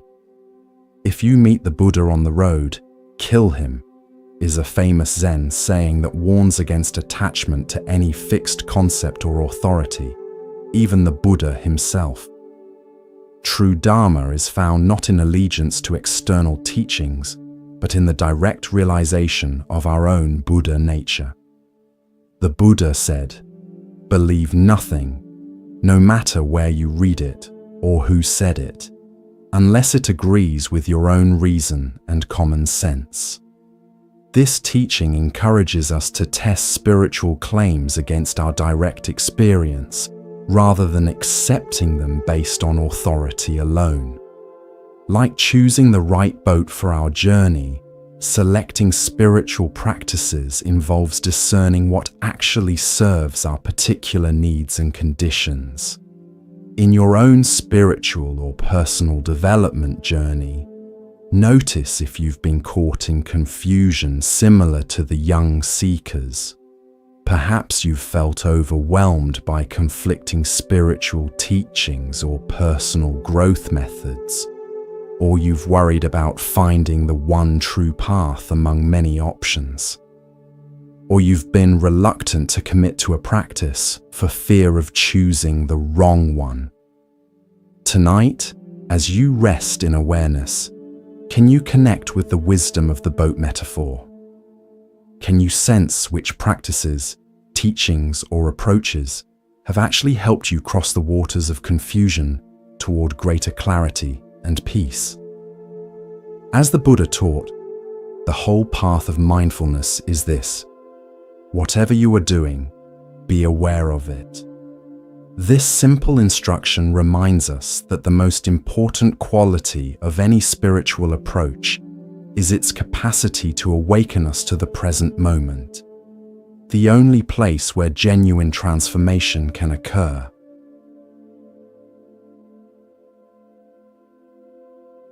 Let us explore a story about the nature of true understanding. This is The Sound of One Hand. Hakuin was a renowned Zen master who lived in Japan during the Edo period. He was known for his rigorous teaching style and for revitalizing Zen practice through his emphasis on direct experience rather than intellectual understanding. Among the many koans, paradoxical questions or statements used in Zen training, that Hakuin employed, his most famous was remarkably simple. What is the sound of one hand? One day, an earnest young monk came to study with Hakuin. After a period of preliminary training, Hakuin assigned him this koan. You must discover the sound of one hand, the master instructed. Until you do, you will understand nothing of Zen. The monk bowed and retreated to meditate on this perplexing question. After a few days, he returned to Hakuin's quarters for sanzen, private interview. Master, he said, I believe I have the answer. The sound of one hand is the sound of water flowing in a stream. Hakuin shook his head. No, keep working. The monk returned to his meditation. A week later he came back. Master, I have it now. The sound of one hand is the sound of wind moving through pine needles. No, Hakuin replied. That is still the sound of something. Go deeper. Again and again the monk returned with various answers: the cry of a bird, the rustle of leaves, the distant temple bell. Each time, Hakuin rejected his response and sent him back to continue his inquiry. After months of intensive practice, the monk's understanding began to shift. He stopped trying to find a clever answer and instead allowed the question to penetrate deeper, beyond his conceptual mind. One morning, as he sat in meditation, something broke open within him. He rushed to Hakuin's quarters. When Hakuin asked, "What is the sound of one hand?" the monk responded not with words, but with presence, a direct, immediate demonstration that transcended conceptual understanding. Hakuin smiled and nodded, recognizing that the monk had finally moved beyond seeking answers to experiencing the question itself as a gateway to direct realization. The Buddha taught, the finger pointing to the moon is not the moon. This teaching highlights the distinction between conceptual understanding, which points toward truth, and direct realization, which is truth itself. The monk's journey from intellectual answers to immediate experience reflects this fundamental shift. Why do we so persistently mistake concepts for reality? Zen Buddhism identifies several patterns that keep us trapped in conceptual understanding rather than direct experience. First is our educational conditioning, which trains us to believe that understanding comes primarily through thinking, analysis, and verbal formulation. This conditioning creates a bias toward intellectual comprehension at the expense of other ways of knowing. Second is our discomfort with not knowing, the mind's resistance to remaining in uncertainty or openness. When faced with a question like, "What is the sound of one hand?" our immediate impulse is to produce an answer, any answer, rather than dwelling in the fertile space of questioning itself.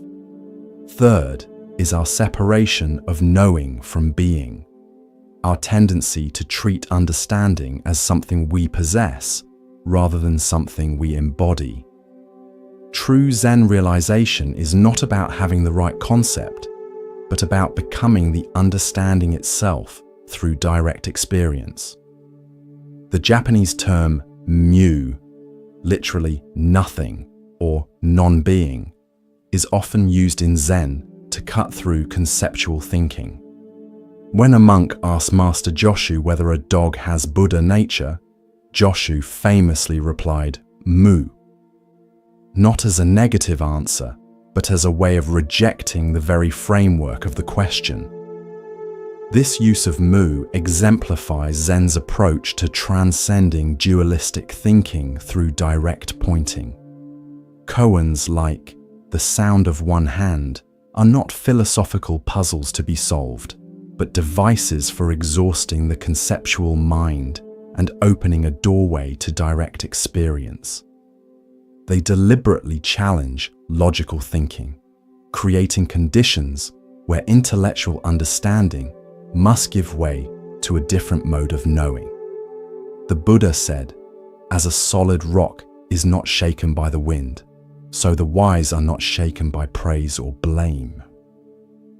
This steadiness comes not from conceptual understanding, but from direct realization, a knowing so complete that it transforms the knower.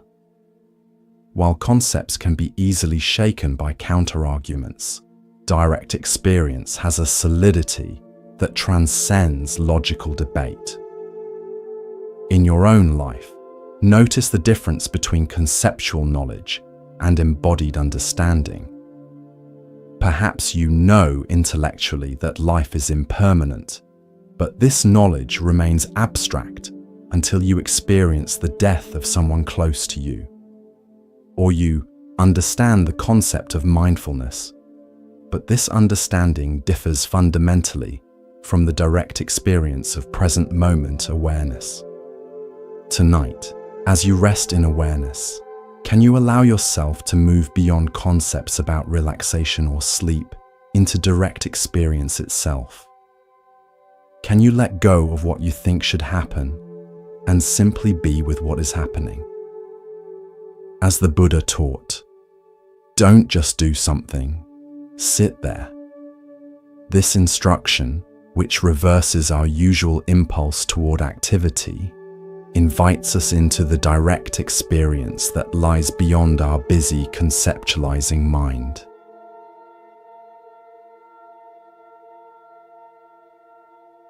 Let us now turn to our final story, one that illuminates the way beyond seeking. This is the Sacred Mountain.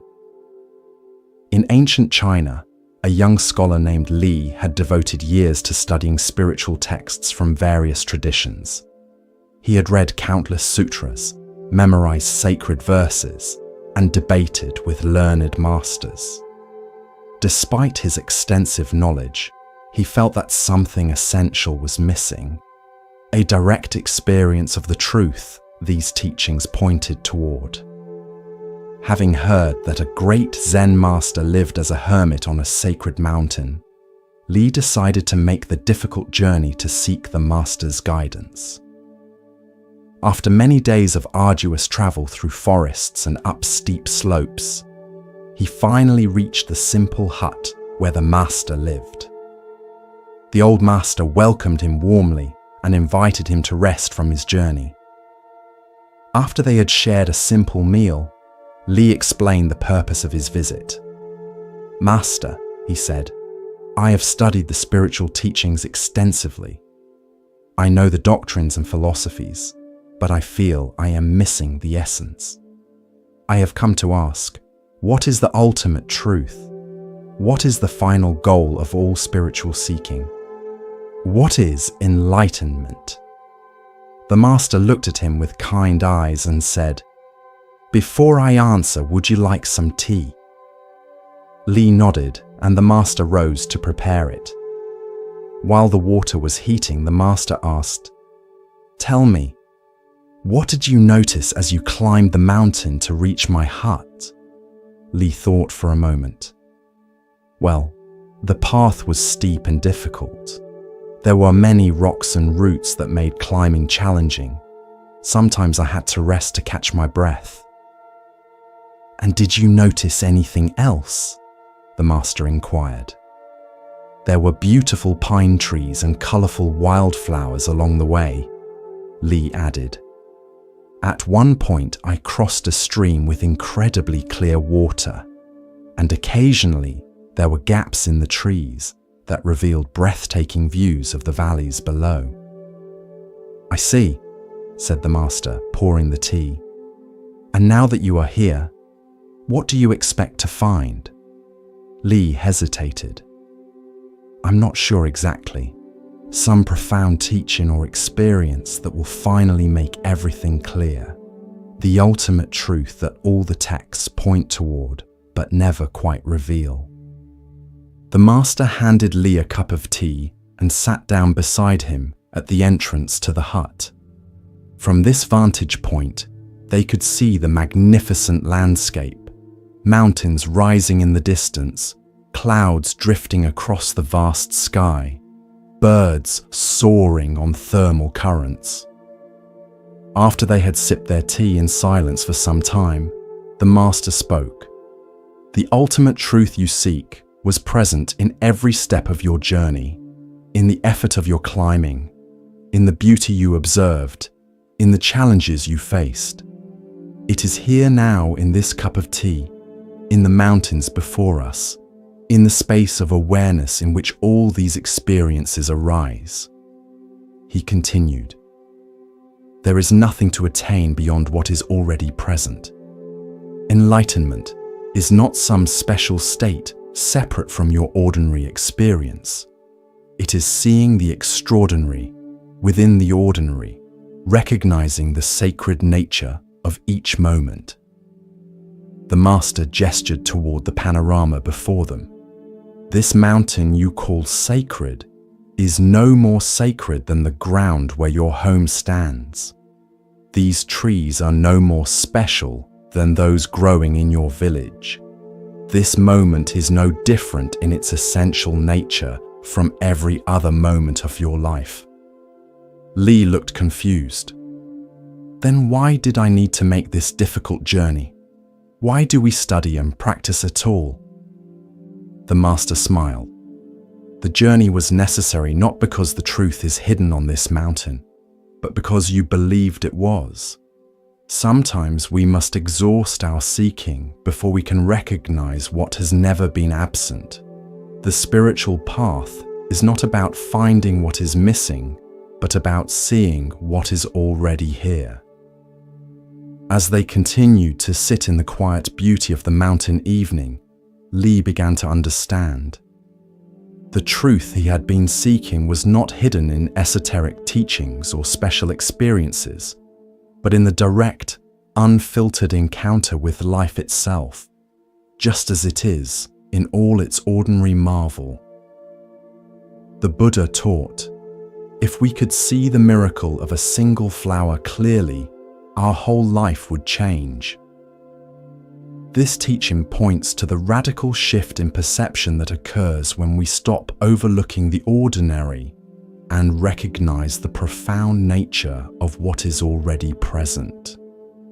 Li's journey up the sacred mountain represents our common belief that truth is elsewhere, requiring special circumstances or experiences to access. Why do we persistently believe that what we seek is somewhere else?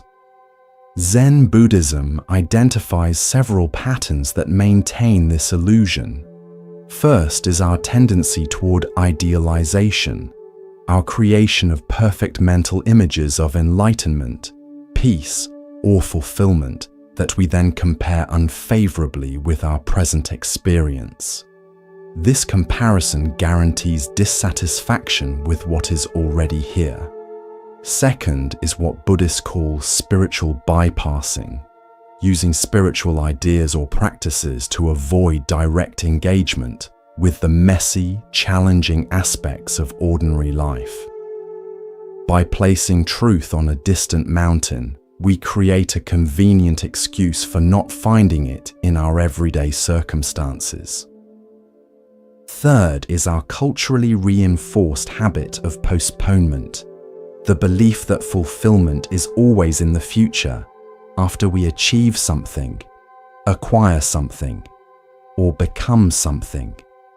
This habit prevents us from recognizing the completeness available in the present moment. The Japanese concept of shikantaza, just sitting, embodies the spirit of the master's teaching. This practice involves sitting without any goal or object of focus, neither seeking special experiences nor rejecting ordinary ones.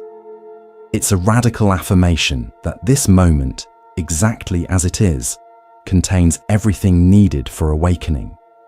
Zen Master Dogen wrote, "If you cannot find the truth right where you are, where else do you expect to find it?"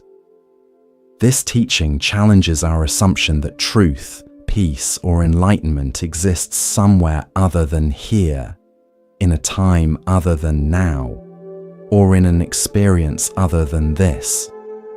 Like Li climbing the sacred mountain, we exhaust ourselves seeking elsewhere what has never been absent.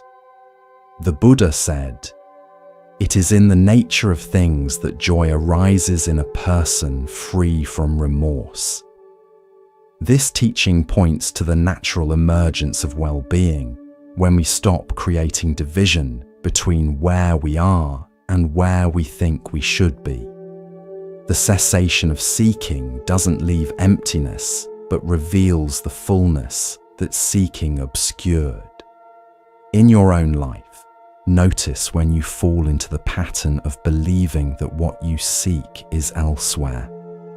Perhaps you think peace will come after you resolve a particular problem, or that connection will feel more genuine with different people, or that life will finally be complete when certain conditions are met. Each of these beliefs creates a subtle rejection of the present, overlooking the sacred mountain where you already stand. Tonight, as we complete our journey through these stories, can you recognize that the peace you seek through listening is not separate from your present awareness? Can you feel how the wisdom in these tales is not distant, but immediately available in your direct experience? As the Buddha taught, peace comes from within. Do not seek it without. The ultimate truth is not hidden on a sacred mountain or in ancient texts, but in the miracle of ordinary awareness, the silent witness that has been present throughout our entire journey together. As we draw our time together to a close, let us reflect on the journey we've taken through these ancient stories of wisdom. Each tale has offered a unique facet of understanding, yet all point to the same essential truth, that peace, clarity, and awakening are available here and now, not in some distant future or special circumstance. The empty boat taught us to recognize when we're filling situations with assumed intentions. The monk and the tiger showed us how to find joy in the present moment despite challenges. The two arrows revealed how we can avoid adding suffering to inevitable pain. The mustard seed helped us understand the universal nature of loss and impermanence. The farmer and the horse demonstrated the wisdom of suspending judgment about life's changing circumstances. We learned from the Buddha and the angry man that we can choose whether to accept the negativity others offer. The monk with the teacup showed us how embracing impermanence allows for deeper appreciation. The Buddha and the robe taught us about true generosity. The two monks and the river reminded us not to carry burdens long after their usefulness has passed. The cricket in the temple helped us value inner silence that allows us to hear subtle wisdom. The king and the laughing man revealed that contentment comes from fully receiving the present rather than acquiring more. The Zen master and the thief showed us the transformative power of giving. The master archer demonstrated how undivided attention leads to mastery. The heavy stone taught us to find creative solutions by questioning our assumptions. The empty cup reminded us to approach life with receptivity rather than preconceptions. The farmer's "we'll see" response showed us the wisdom of equanimity amid life's changes. The Zen master's tea demonstrated that true understanding requires emptying our cup of opinions. The samurai at the gate helped us recognize how heaven and hell are created in our own minds. Ryokan and the moon reminded us that the greatest treasures are freely available when we have eyes to see them. The right boat taught us to choose practices that serve our particular journey. The sound of one hand revealed the difference between intellectual understanding and direct realization. And the sacred mountain showed us that what we seek through spiritual practice is never absent from our ordinary experience. The Buddha taught, these three things cannot remain hidden: the sun, the moon, and the truth. As you continue on your own path, may the truths illuminated in these stories remain with you, not as concepts to remember, but as invitations to experience life with greater presence, compassion, and wisdom.